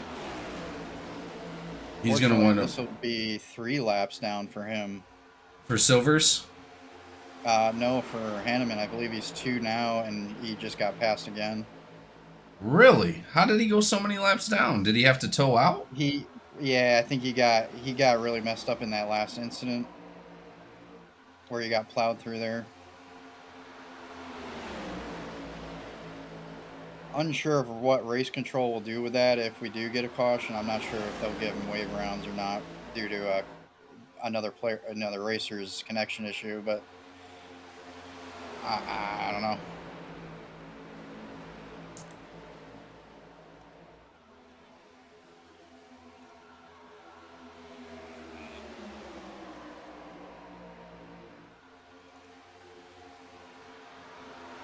Well, huge shout out to our sponsors real quick. North Star PC being our primary sponsor, 4D2 Designs being our secondary sponsor by Cody Anderson. Oh, contact right there with the number 11. He's going sideways. No caution. What is going on? Oh, there it is. Full course caution. Full course. That is going to involve Jordan Marion, unfortunately. Marion up into the 17, puts him into the wall. Going 3 wide. Let's take a look.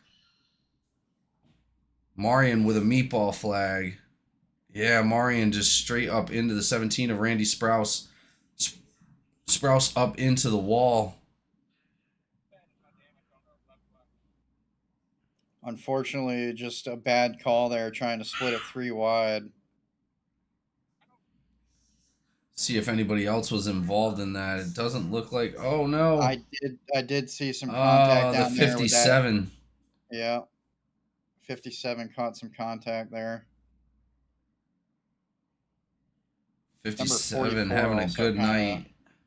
Took a little spin. Unfortunate for Jeremy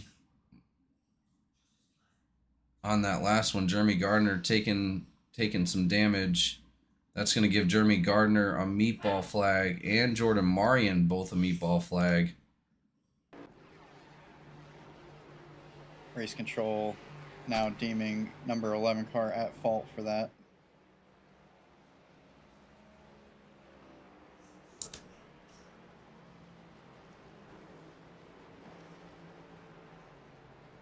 Well, as we were shouting out our sponsors, sorry about that, guys. But yeah, Laughing Llama Rap's a big supporter of GEC here for many seasons. And tonight's race sponsorship going out to Jake's Junk Solution. Thank you all for coming on board this season. It's going to be an amazing season. Such a great race so far as well, Mason. Oh, absolutely. Yeah, I mean, how many cautions are we in? Like 6 or 7? I think this is the 7th. Yeah. That's not bad at all. I mean, for a 200 lap race, especially here. Good. I mean, this is a mini Daytona. I think they're doing a great job as far as how close the cars are. Yeah, for sure. And they kind of got lucky with track temps a little bit lower than what the trucks had. Trucks had a little bit more of an issue with cautions due to a higher track temp, I believe. I want to say it's more or less because of the track temp. But well, right now, ambient air temp is 80 degrees. Track has came down about 60 degrees since the start of the race at 105. Wind is still up in 8 miles per hour, and the surface is currently still dry. So, I mean, they definitely already, just with the ambient air and the track temp, started off way better than the trucks did. I believe the trucks went all the way to 130. 130, yeah, 130 degree track temp. That's actually really wild. I don't think I've ever seen a track temp that high. I haven't. It was a disaster. I mean, it felt like you were on ice skates the whole time. I was out there in the truck race, and Mason, I'll tell you, after a couple laps, it just felt like all the weight. I would imagine your rubber's just kind of sliding off the car at that point. That's exactly what it was.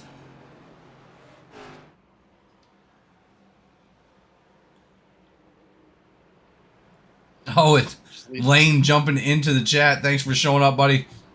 In all honesty, we don't even know right now, but it looks like I would say if you were going to root for somebody, probably the number 9 of Bryce Boyer at the moment. Doing a great job, keeping it up front.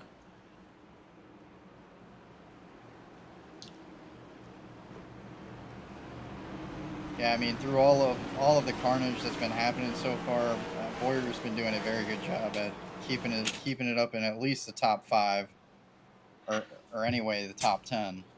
Pace car off the track. K Dunn, Darren Bruce gonna battle it out. Here we go. Garrett Caswell sitting right there behind the number 31. Inside lane getting a really great jump. 39 of Darren Bruce gonna drop back behind him.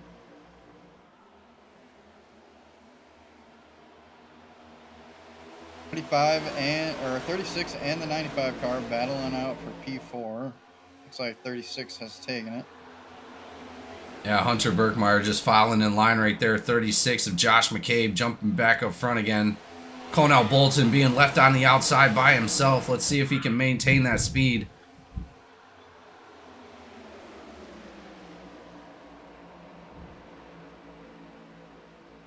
'87 looking on the inside to take it from the 31.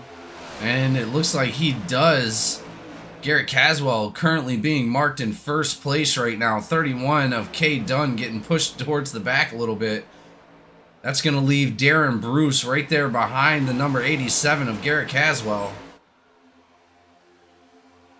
88 of Bolton diving down into the inside lane.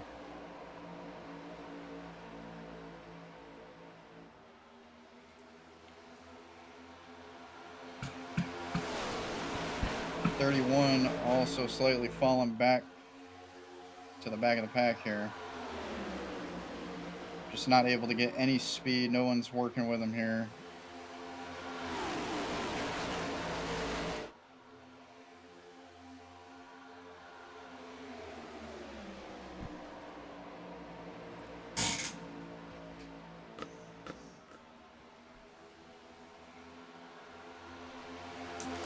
'95 probably going to be looking on the outside of the 36 here very soon. As we look at the number 87, he is now still in the lead. How's it going up here in the booth? It's going great, Barrow. Great. Better question is, how's it going for race control? Heads were spinning there for a little bit, but we got it all under control. All right. Good to hear. Oh! Oh! Just had to say something. No caution. Well, we'll see. What happened? Another minute. Looks like the 27 getting sideways there into Kieran. the 57, and Cameron Craighead getting caught up into the back of the 27 on that as well. That's gonna split that field up a little bit. 27 running real low right there. 27 down to the apron. Looks like he may be coming into pits. Oh, yeah, he got real loose. Right up in front of Cameron Craighead, causing some damage to that number 1 car. Not what you want to see for Craighead right now. I believe Craighead back on the lead lap. Not what you want to see for that 27 car. Unfortunately, just getting loose there. Yeah, a bunch of wheel damage on that 27. He's definitely going to need a fast repair, unfortunately. Headed in now. New leader, Darren Bruce, taking that lead away from the number 87. But is he going to be able to hold on to it on that outside line with no help? Fortunately, it doesn't look like he's just able to pull it off there.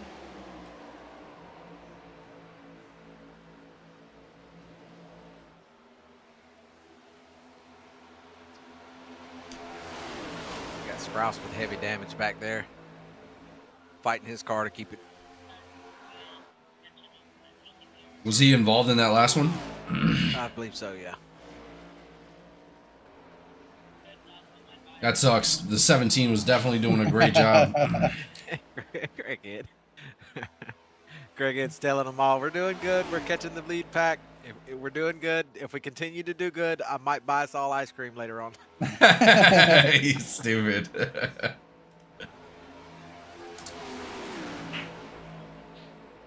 Yeah, it looks like that secondary pack is moving in a decent line. Those guys are, I think, doing a pretty good job of it.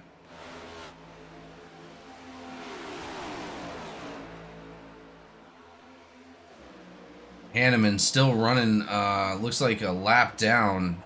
He's got to get in front of Chris Campbell and Ryan Moutre to be able to get that lucky dog.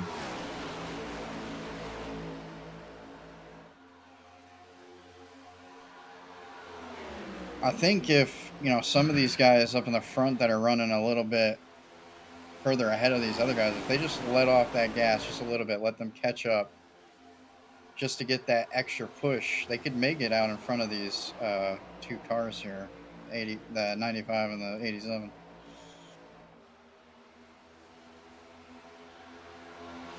Yeah, absolutely. It's just who's gonna want to step out when they're just running in that straight line. I mean, like I said, there's still quite a bit of race to go. 55 laps. We're almost 3/4 done with this race, and I'm still taking my time. I'm not trying to make any crazy moves. Oh, and as we say that, 13 goes to the outside on the outside of Bryce Boyer in that number 9. Number 9 right up behind Cornell Bolton. 13 falling back a little bit. A. Williams. Cochran shooting up at that outside. He's really liking that high side tonight. Yeah, he is. Well, there's been some really great runs on the outside, honestly. Even with just solo cars, as long as you get that side draft, I mean, you're moving. Yeah. The issue is though, the later in the run you get, the squirrelier the cars get with the worn out tires, and it's hard to get down there and side draft by yourself like that. Having to get so close when that car on the bottom is probably, you know, on the verge of getting really loose. I've seen a couple times tonight where people on like the exit of turn 2 and then the exit of 4 there, it gets a little squirrely on them.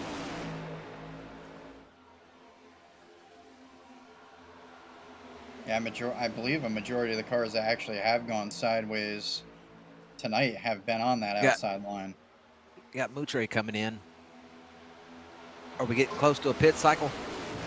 I got all off pace here with helping Swanson with race control. I'm not sure. I don't know, Jamie. Can you pull up the? Don't lie to the stream. You were eating chicken. I was tearing that Zachary chicken up. We're only 15 laps in. I'm not sure where Moutre falls in that, but he's got a black flag. Oh. K Dunn looks like 35 laps currently. He's the only one in the 30s right now. Unless it's a hold, I don't know what he would have a black flag for, unless he just got it coming into the pits. And it is holding him. He may have got a speeding in the pits coming in.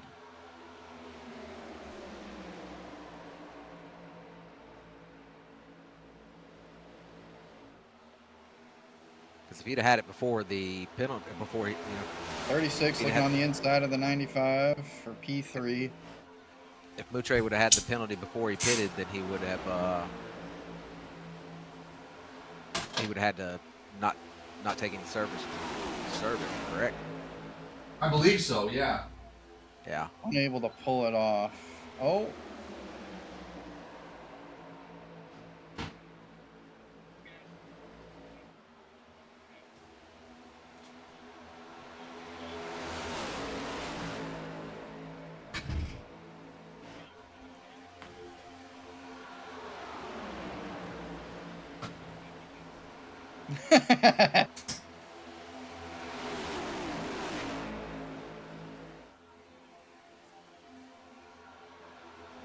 Oh, 39 in the 95, getting a little contact there. Yeah, that front pack's starting to race a little bit more, so that back pack, they should be able to catch him here pretty quick. Next few laps or so. If they stay double file like they are.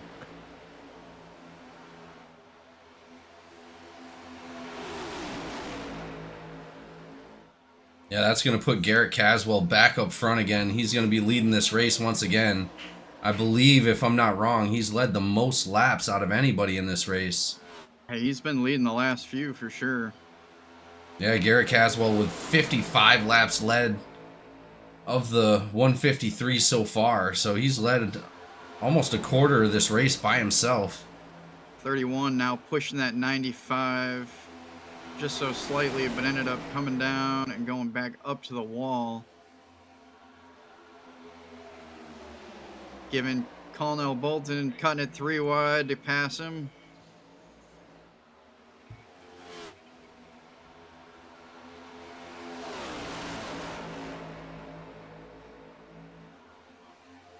You know,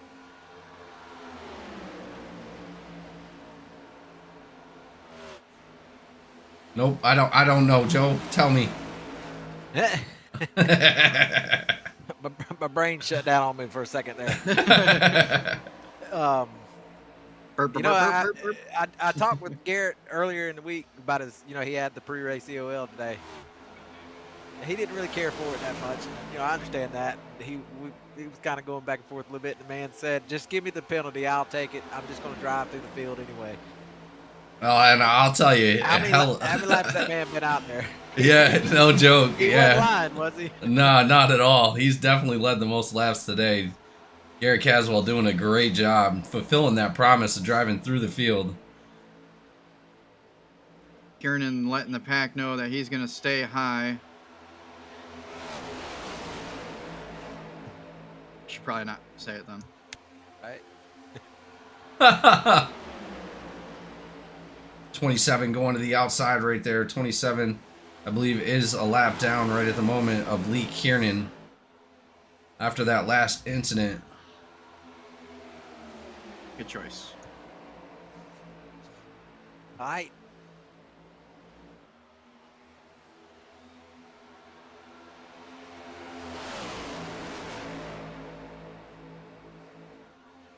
'95 of Birkmeyer up to the front now on that outside line, pulling down into the front of 87. Birkmeyer also leading quite a few laps tonight as well.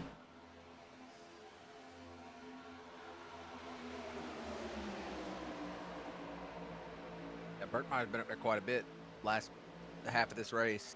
I think the majority of the laps have been Birkmeyer and Caswell so far.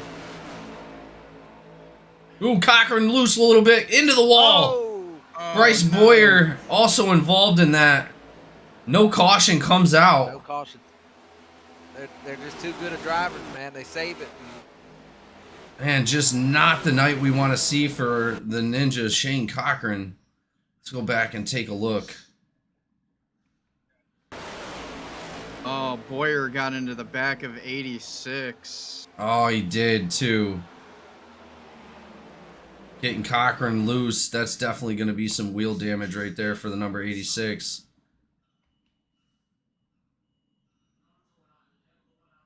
It looks like 86 might have actually started to get loose just before. yeah, the tap, he but did, I think. It looked like he recovered it before the tap. Yeah, he definitely got loose before the tap. Oh man, that was so close. 9 just not able to react in time, getting to the outside quarter panel of the 86, putting him up into the wall. All those drivers avoiding that chaos right there. Amazing driving by everybody. He's having a rough night. Yeah, absolutely. Yeah, he is for sure. Not really his own doing, but he's having a Barrow night.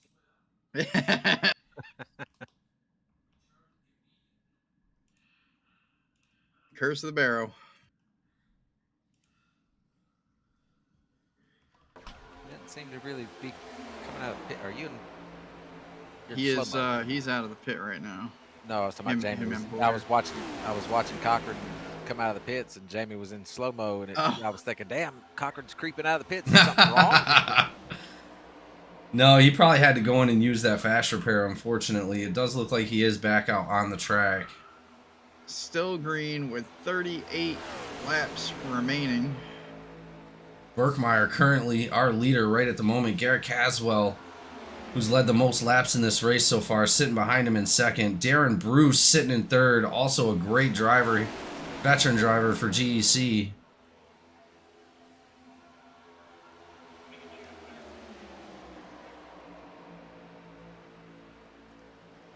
Birkmeyer getting a little swirly up there.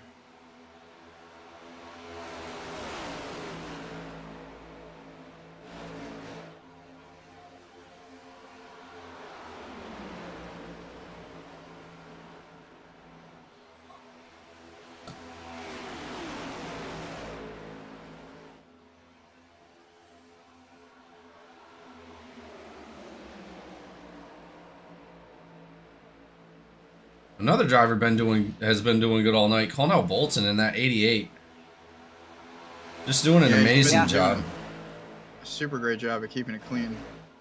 Yeah, he had a rough race at Daytona, and he kind of needed a good clean race here, and so far tonight he's pretty much done it. So Yeah, he's sitting right in between the McCabe sandwich right there. Yeah, oh yeah. As long as he don't have a cause caution tonight, he'll get a -1 on his caution count. So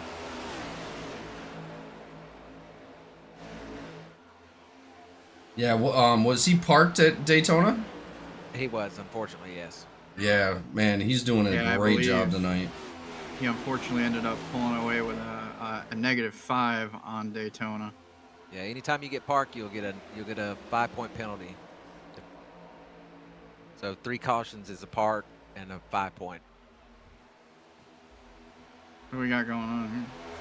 I think, Well, like a little slow up in the front there for a minute. yeah, Sprouse kind of drifted up on him there a little bit.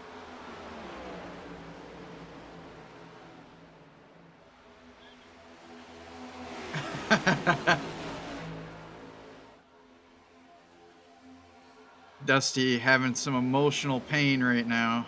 Emotional race. damage. Emotional damage. Yeah, Cochran was talking to him, telling him he's fixing to get some pushing. They want to try to catch up to them cars in front of them. I just hope they can push and keep her straight.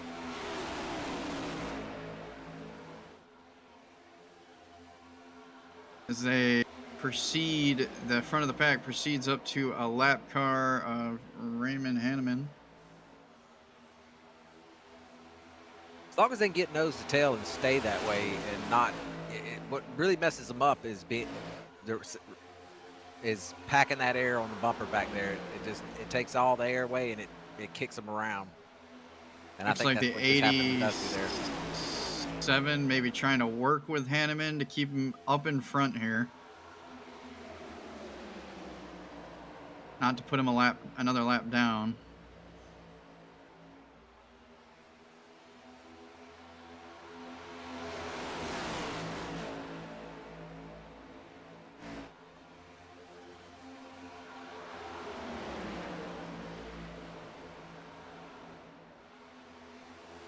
'95 looking on the outside of the 88 here.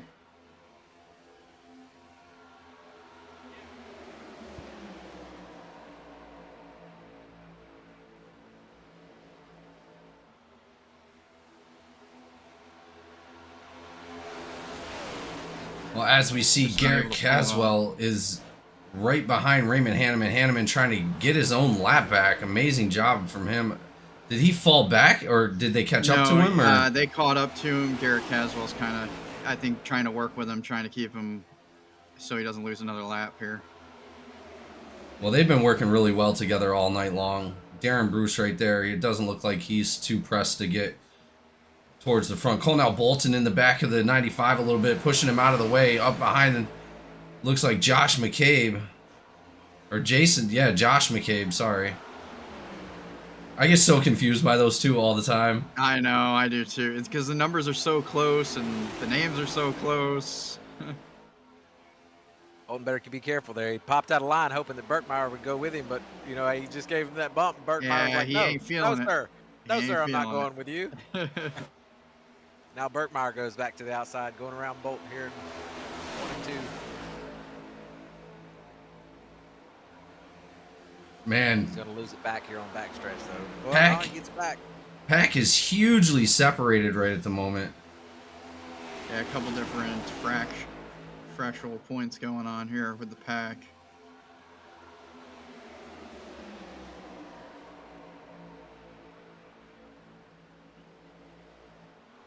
As the pack is coming around, they're going to be catching the 17. And I can't make out the other number there. Has anybody talked about pit stops yet? I have not heard anybody talk about a green pit stop yet. They're probably coming up on it another 10 or so. You said they were 15. Yeah, they'll be About 15, probably so. coming in real soon, as long as we don't get another caution. We got, Burkmeyer. 90. Diving to the outside, right in front of Bolton. Bolton's going to be on the outside with him, coming back to the inside lane. Yeah, that 95 is very hesitant to work with Bolton at the moment, it seems like. Yeah, I think he just wants a spot back. Yeah, absolutely. 95 on the outside of the 39 car. Hanneman's still getting a push by the number 87. Oh, a little check up there. Berkmeyer back to the outside real quick. He's going to be outside of, looks like, the number 39 right there of Darren Bruce. Bolton may go with Berkmeyer here.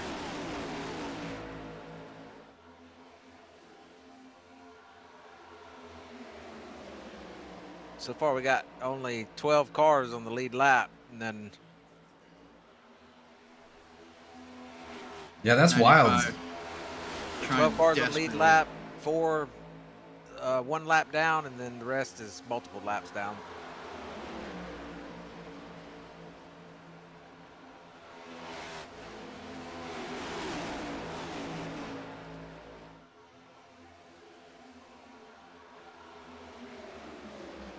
Berkmeyer's just not wanting to tuck in there. He may wind up screwing himself here if McCabe gets tucked up under Bolton and nobody goes with Berkmeyer. He might drop back here a few. 23 laps to go, ladies and gentlemen. 177 in the books. Oh, no. I say that, and Berkmeyer may take it to the front right here. This is not what Hanneman wants to see, I know, because Berkmeyer's probably not going to be so nice. Nope, I don't think he'll work with him. He's just going to try to pass him. Yeah, there he goes. Yep, there he goes. He might make it around here on the backstretch because he's got Dusty and them in front of him. Yeah. Trapped up there behind Dusty. Well, Dusty goes to the high side, so. Now he Berkmeyer moves tucked in behind Dusty. He's coming down in front of Hanneman now. Yeah. No. Yeah, unfortunate for Hanneman. I think he actually was one of the ones that got caught up in that that network crash we had earlier in the race. Yeah. And unfortunately, he just has not been able to recover from that. He's still a lucky dog, though, so. There it is. Oh, yeah, there's a full caution in right the there. back somewhere. 21 laps to go. That's going to be our 8th Jake's Number Junk 9. Solution caution of the night. Looks like number 9 getting loose and just caused Oh, a lot of damage. 31. A lot of damage on Bryce Boyer. Tad bit of help there. I can't tell from my view if it maybe 31 gave him a push there or what. Might I'm have packed in here, looking. but there's no contact. No, there's The not. question is somebody at fault for this outside of the 9? I mean, I don't think it looks so. like a racing incident, honestly. Because if there was no contact between the 31 and it was just packed air, I'm not sure there was much the 9 could even do. Oh, he overcorrected it hard up into the wall. Yeah, and unfortunately, he did re-merge onto the track and hit the 52. So I don't know if. I mean, I don't know. Well, at that point, I don't think he had any control of the car. Race control. There we go. I'll take a look Yeah, at that. I don't think he had any control of that car whatsoever. I don't see him finding any of them at fault with that one. Fortunate for the 44 car receiving a meatball flag. That's going to pull all those drivers down into pit lane. Or wait, has the 44 has been in the pit, hasn't he? I think possibly. For some reason, it just told me he got a meatball flag. His engine must have overheated or something. I'm not seeing a fast repair coming out of the number 9 either. Bryce Boyer still got a bunch of damage on the front of that car.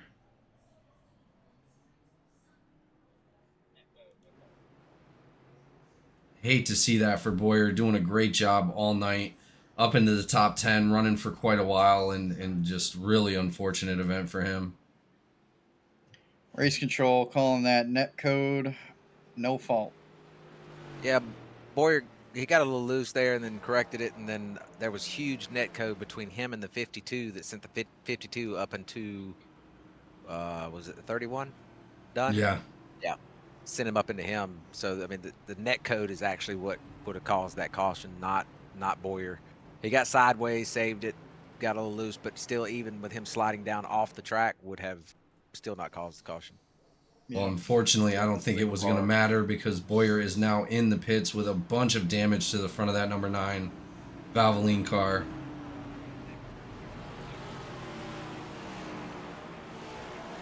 Silver's confirming that he is having some network issues. Well, that is going to eliminate any option for a green flag pit stop coming into the last 20 laps. We got 18 laps to go, ladies and gentlemen.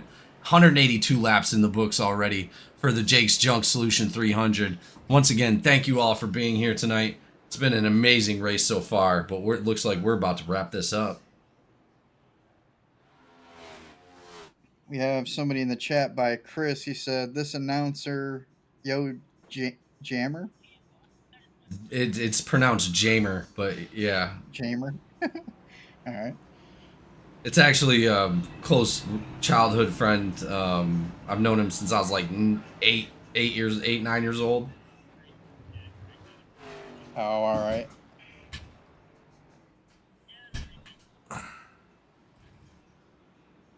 Four-car was coming back out of the pit and went into the grass a little bit there. Got a 1 times.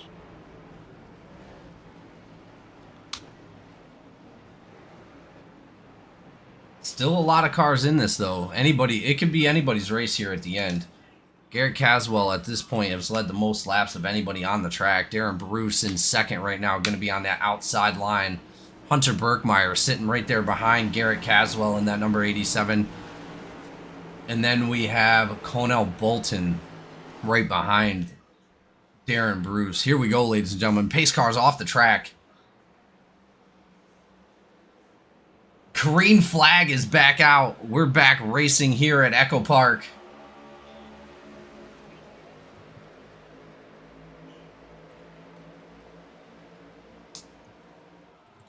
Now, guys, since we're coming closer and closer to the end of this race, obviously, you know, they still got a few laps to go. 17, not a huge number. Are we going to see the aggression start to ramp up from these drivers?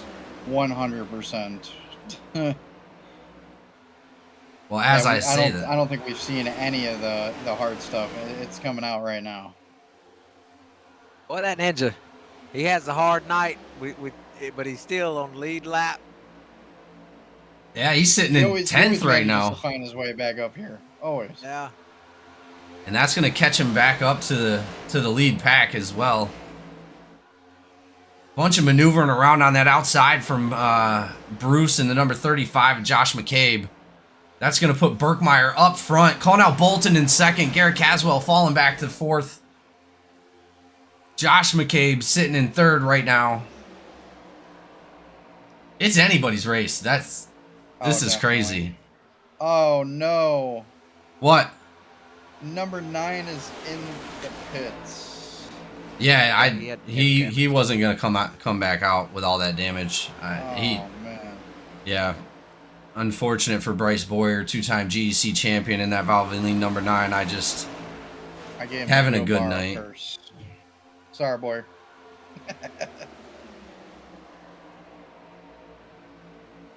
I still expect to see a lot from him. Hold on. This is Jamie's curse, not mine. That's hilarious. Mine just flip-flopped to me, damn it. Took my brain Number 20 looking on the outside of the 87.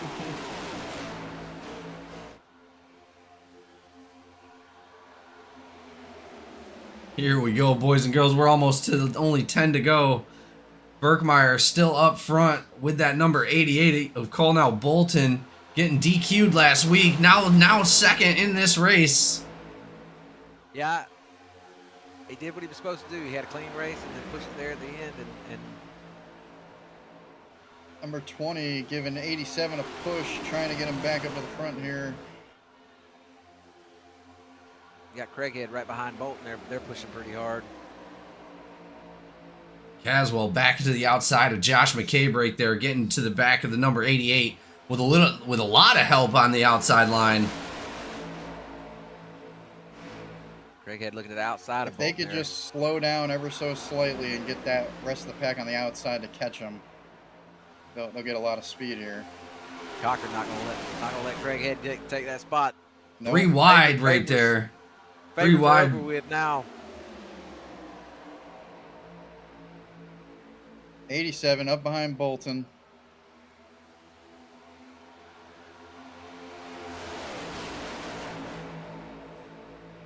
Oh, Oh, 88 contact. blocking out the 87. Woo! That was close right there. That was real Yeah, close. it 87 going down on the low. inside. Ooh, 3 boy. wide for the second spot. That's going to push 88 to the back a little bit. Colonel Bolton Oh, falling no. behind. 39, Darren Bruce right there on his outside. Still 3 wide with the number 20. Bruce is really looking for a win here, man. He's been itching for a while now. He had a rough race at Daytona, but so far he's having a really good one here. There it is. 95 and the 87 back up in P1, P2.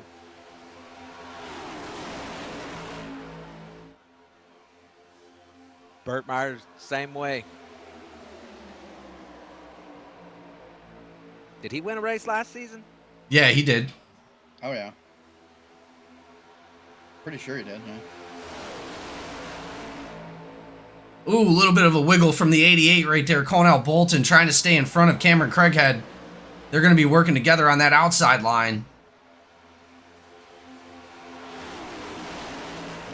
Craighead going to be cautious because he does not want to get DQ'd from this race. Not this late in. 8 laps to go. Oh, no. Oh, 95 gets no. loose, up into the wall, comes back down. That is going to be a caution. 87 underneath the 95, causing a wreck there. Oh, I heard Dusty hollering brakes. You said the 87 might have yeah. caused that? Let's keep the radio clear. I don't know. It looked pretty We're clear looking at it. there. He got underneath. Well, I don't know. 95 kind of came up, and 87 kind of slipped in, and maybe Yeah. 95 came back down onto the 87. I'm not Yeah, sure. 95 did come back down on the 87. That's going to Man, be a tough call there for race control. terrible A lot of cars for Hunter involved in that. Birkmeyer. A lot of cars. Comes back We got- down into Cameron Craighead. Didn't even phase Craighead. That's crazy. Into Birkmeyer. Darren Bruce. Darren Bruce down the track.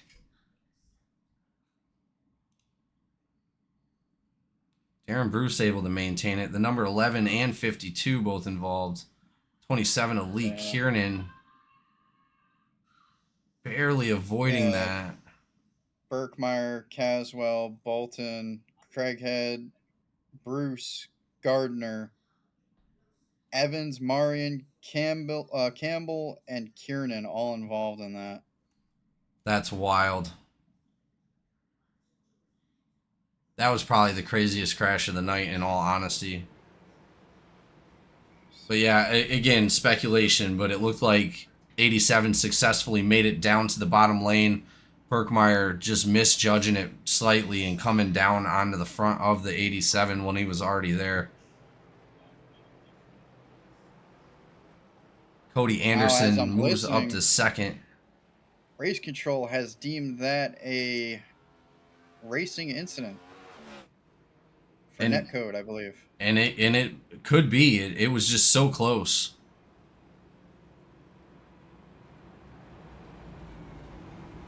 Well, and Mason, as we come around for this caution, we're only going to have, what, 5 laps to go? Maybe 4? Yeah, just about. Sitting at. Oh, we had an incident between the 4-car and Osborne.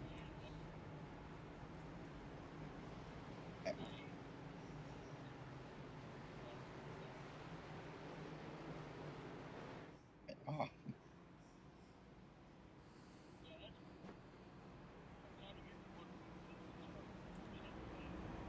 Yeah, we had Silver spin Osborne under caution there. Unfortunately, his internet is just not having it tonight. Race Control has asked him to park it for the last laps here. I hate to see that for Silvers. He was doing a good job tonight.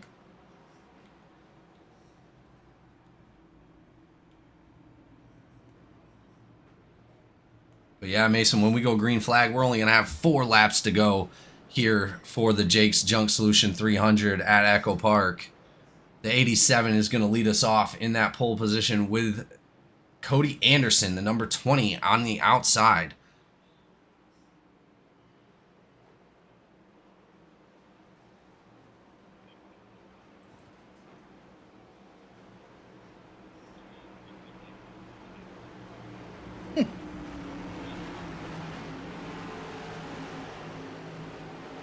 Campbell just saying his car is an absolute like crumpled bucket right now. So he at this point is just trying to make it to the end of the race.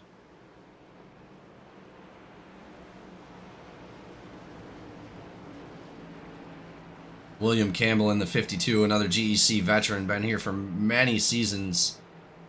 Right. Hate to see that for him.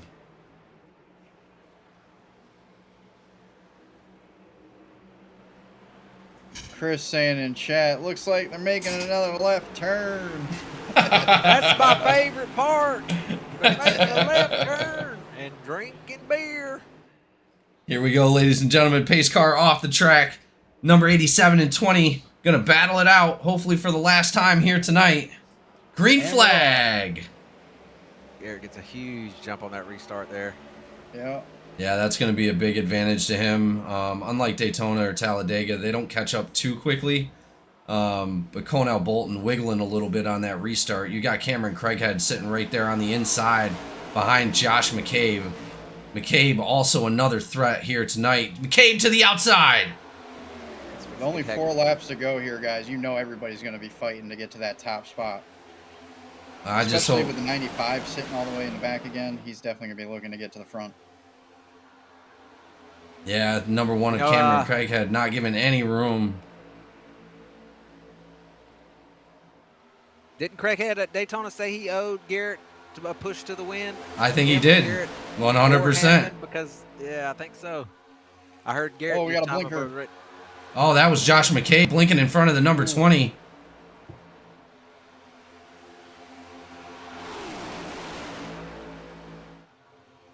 Garrett chimed up on the radio and said, yes, Craighead. 36 on the outside with the number 20 pushing him hard. Cody Anderson, Josh McCabe to the outside. They got to be careful pushing right up on the bumpers like that. I know it's hard on these last laps like this. McCabe goes around. Pushing into those corners is never a good thing. Man, and a lot more cars involved in this one going around again. Josh McCabe, Burkmeyer, Bruce Williams, Cochran, and Dunn all involved. Fortunately, it just looks like the 20 pushed a little too hard on Josh McCabe and got him loose.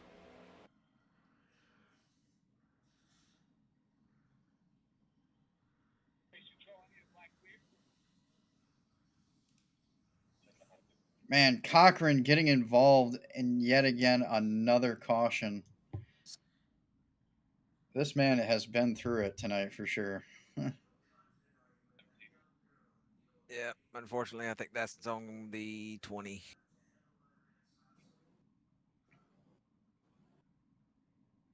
And we are on our first of the green, white, checkered.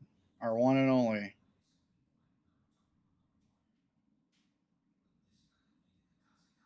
Yeah, there's a bunch of cars getting involved right there down to the inside. 39, 13, 95. There was 6 cars involved. Cochran getting caught up in it twice, taking initial damage up against the wall, and then unfortunately getting into some cars at the end there. Man, absolutely devastating crash for our drivers here, coming only 3 to go. Oh no, I think Oh no, Cochran. What? It told him he's got too much damage. No, it did not. Yeah, too much damage. Can't proceed with the rest of the race. You know what's Unfortunate. You know what the good side of that is, though? The man, this has been going on for a while now in iRacing where you had too much damage and you couldn't repair it. He was like, holy cow, have you guys ever had that? So apparently the man has never even seen that part. Man, he should have First knocked time. on wood.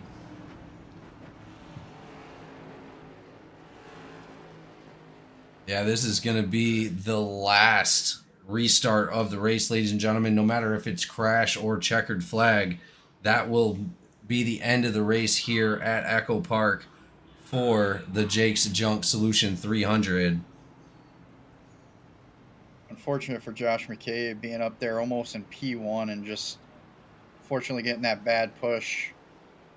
Yeah, man, Josh is, like I said, he did so good last season, coming down to the playoffs, won 2 races in the playoffs, just almost clutched a championship for himself. We expect to see a lot from him this year, but just really unfortunate.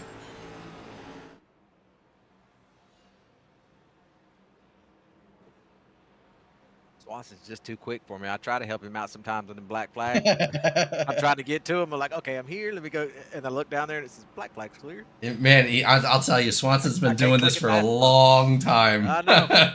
Second nature at this point.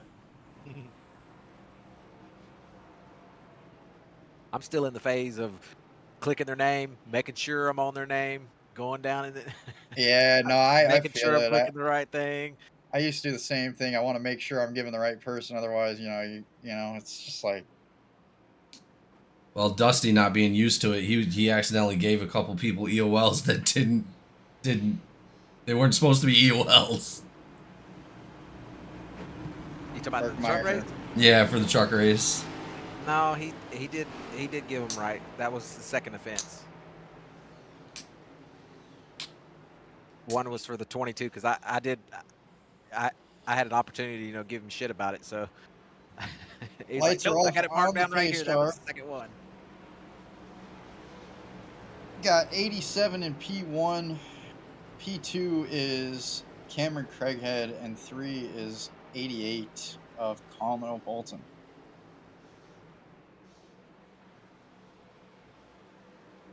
Yeah, Craighead just bringing it back after those couple incidents, even a drive-through. I mean, incredible driving by him. Super aggressive towards the middle of the race, trying to get back up there to get that lap back. He actually raced to a lap back. Pace car Yeah, he was- going in. He was hot there for a second, and you can tell that he's calmed down, and he drives a lot better when he's calm. Here we go, green flag. 87 out to the front, P1. And that's exactly who he wants to see in his rearview mirror. The person that owes him One right one. here. Yeah, absolutely. Yeah. Absolutely.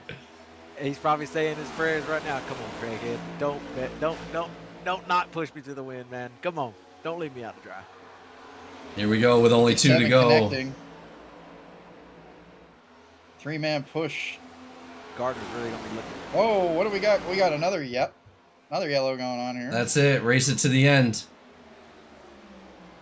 That's going to be a Just win not for the finished number yet. 87, ladies and gentlemen. Taking it home for Mama. Garrett Caswell wins at Echo Park here at Atlanta.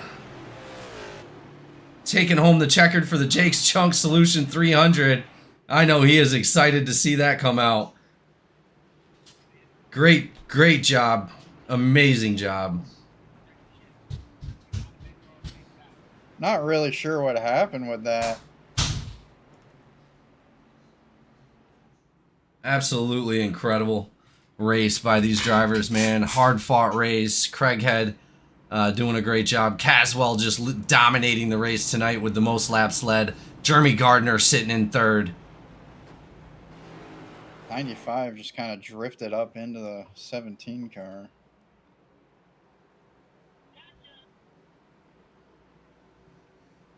That's super lucky for Garrett Caswell to end under caution. I don't know what was going to happen towards that last lap, but man, I know he is the happiest guy on the planet right now. Yeah, and Craig Oh, Head right yeah. behind him finishing second there. He's going to be able to probably maintain his lead in the scoring, so he'll stay Garrett first. Caswell got to be absolutely psyched out of his mind to finally catch a win here. You got another new guy there for Cornerstone popping in third again this week. last week they did the same thing. Absolutely. Well, we're going to put the results up, ladies and gentlemen. We'll be right back with your driver interviews.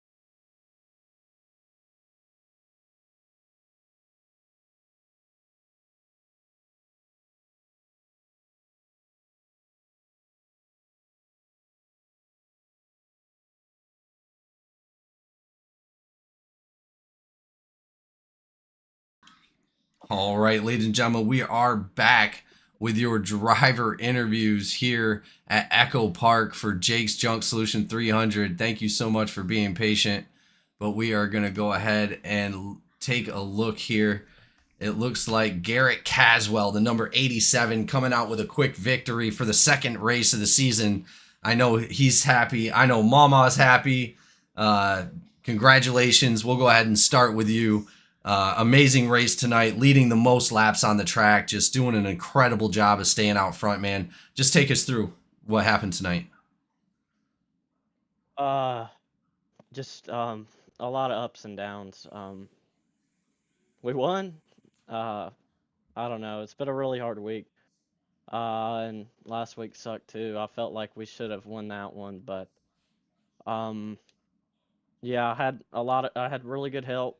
Just kept staying in it and fighting, and uh, that's what defines this team. And um, this driver is just I ain't gonna give up no matter what, no matter the circumstances. And we had a lot of crap situations in this race tonight, and I couldn't be more proud of the fight. And I just had that help at the end, and turns out I didn't even need it. But Well, from what we know, Craig had said he did owe you one, so I mean, good job. I mean, yeah, incredible job. if my math is right, he did owe me one. But Well, that's awesome. either way, congratulations, man. I know it feels great to be out here and be in the winner's circle so early in the season. You did an incredible job tonight, and we appreciate the hell of an effort and a great show from the booth. Is there anybody you'd like to thank for tonight's race? To start, my Lord and Savior Jesus Christ. Then um, these guys are do it, but everyone back at GTCR Motorsports, and I mean everyone, they've been putting an incredible show out and getting ready for the Truck Series and the Cup Series, and we've done fantastic in both. Just I wish we could have capitalized on last week. TDL Designs, 21 Designs, everyone on the car. You guys, obviously, for broadcasting it. My guys, Hanneman and Craighead, for helping me out. And my spotter, who spotted for like 20 laps, maybe. Max Steinda, but still not as good of a crew chief and spotter as me. But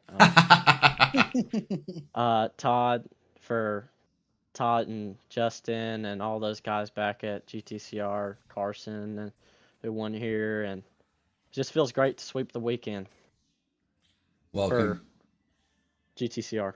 absolutely great wins for you guys. Congratulations, buddy, and we definitely look forward to seeing you in the winner's circle again this season. You better bet on it. I already have. Already have. All right. Now, as we move on to our next driver, Cameron Craighead coming out in second place. A lot of problems here tonight. Unfortunately, catching your second penalty with a drive-through, going a lap down, racing your way to getting that lap back, and just making your way back up to the front for a podium finish. I mean, absolutely incredible race, Cameron. Take us through your night. Well, I just wanted to make it interesting, you know. It started out pretty unfortunate. We didn't qualify where we wanted, and I got to the front and just tried to sit in line and hope we got green flag pit stops, because I knew if we ever did get a green flag pit stop, I think that would really separate everybody. And unfortunately, that didn't happen. But I was just setting some fuel stuff and just not paying attention, and I got loose and overcorrected it and made a really bad mistake. So just, kind of mentally put myself down after that. It just kind of sucks doing something like that. But we just kept fighting, and we got back up to the front, and then I don't know, we were racing pretty hard, and I guess I kind of had an offset push with Garrett, and caused another wreck. Did our drive-through, or was a lap down. Just unfortunately just couldn't get it back, and then we finally did, and then there were more issues, and that was just my night. It was just issues after issues, but we caught one good caution, one streak of luck, and got us back to the front. Still had damage, but I guess I got lucky, truthfully, and found my way behind Garrett, and I told him that I was gonna make sure one of us won the race. They helped me at Daytona win, so I owed it to him, and luckily he got it. I would have liked to see if I could have done something at the end, but second place is still good. Well, you did a great job tonight, pushing really, really hard towards the middle to get that lap back, that lucky caution coming out, and then you come out with a podium finish, man. Incredible job tonight. Absolutely incredible. Great job. Thank you. Absolutely. Is there anybody you'd like to thank for tonight's race? Yeah, I'd like to thank my sponsor, Way Too Easy Movers. My uncle owns the business, and they just started sponsoring me, and hopefully they can help me out a lot, and I can't wait to see the future with them. And I'd like to thank y'all for the broadcast and all the admins. I gave them a little bit of a fuss tonight after one of my penalties, but hopefully they'll forgive me. And all the racers come out, Garrett, Hanneman, and Cochran. And yeah, that's pretty much it. Awesome. Well, thank you so much, buddy, for putting on a hell of a show tonight. We definitely expect you to see you up front several times again this season. Yes, sir. Thank you. Yes, sir. Last but never least, the number 57 of Jeremy Gardner coming out with a podium finish, doing an amazing job. I mean, Jeremy, you had an incredible night tonight. You can't beat a stick at taking home a podium tonight, especially here with such a hard race. Incredible driving by you. I know there was a couple incidents that you were involved in, but really just kept it trucking. Take us through your night. Yeah, it was an up and down night. It was nice to start on the pole, did some laps, and then after that, I just kind of told the team, let's just sit back and let this unfold. Long race, so we just sat back mid pack, rear of the pack, and just kind of just save tires, save fuel a little bit, and hell, I thought I was going to go the whole race without an incident, and then I ended up getting collected in one, so that kind of sucked. That was a bummer, but we that pack started separating from us, and we were about to be on our pit strategy, and it kind of fell apart, and then thankfully the caution fell when it did, so it kind of helped me group back up with everybody and kind of go for a shot at a win, but unfortunately fell a little bit short tonight, but overall I had some fun. Man, incredible driving by you tonight, and obviously, very, very hard track to come out with a podium. I mean, being there at the end like you were, just great strategy on your guys' part. Can't expect to, win them all, but man, you were as close as it gets. So congratulations for tonight's race. Absolutely. Yep, appreciate it. Absolutely. Anybody you'd like to thank for tonight's race? Yeah, of course, y'all guys up in the broadcast booth. My teammates over at Cornerstone Motorsports, Mount Silver Supply Company, Freedom Warranty, Waynesville Tire, Jake's Junk Solution, Mountain View Detailing, 42 Design, Safe Light Auto Glass, Ackerman Seal Coating, Speakeasy, Pen Emporium and Supply Company, my buddy Nico for the paint scheme, and my guys at Premier Racing Setups. Awesome, man. Well, thank you so much for putting on a hell of a show. We definitely expect to see you up front or possibly in that winner's circle throughout the rest of the season. Yes, sir. Looking forward to it. Absolutely. All right, ladies and gentlemen, that is going to be it for tonight's race. Thank you so much for everybody that tuned in. Amazing race here at Echo Park in Atlanta. I mean, just great job by these drivers. Thank you so much for tuning in, and we'll see you next week here at GEC Racing League.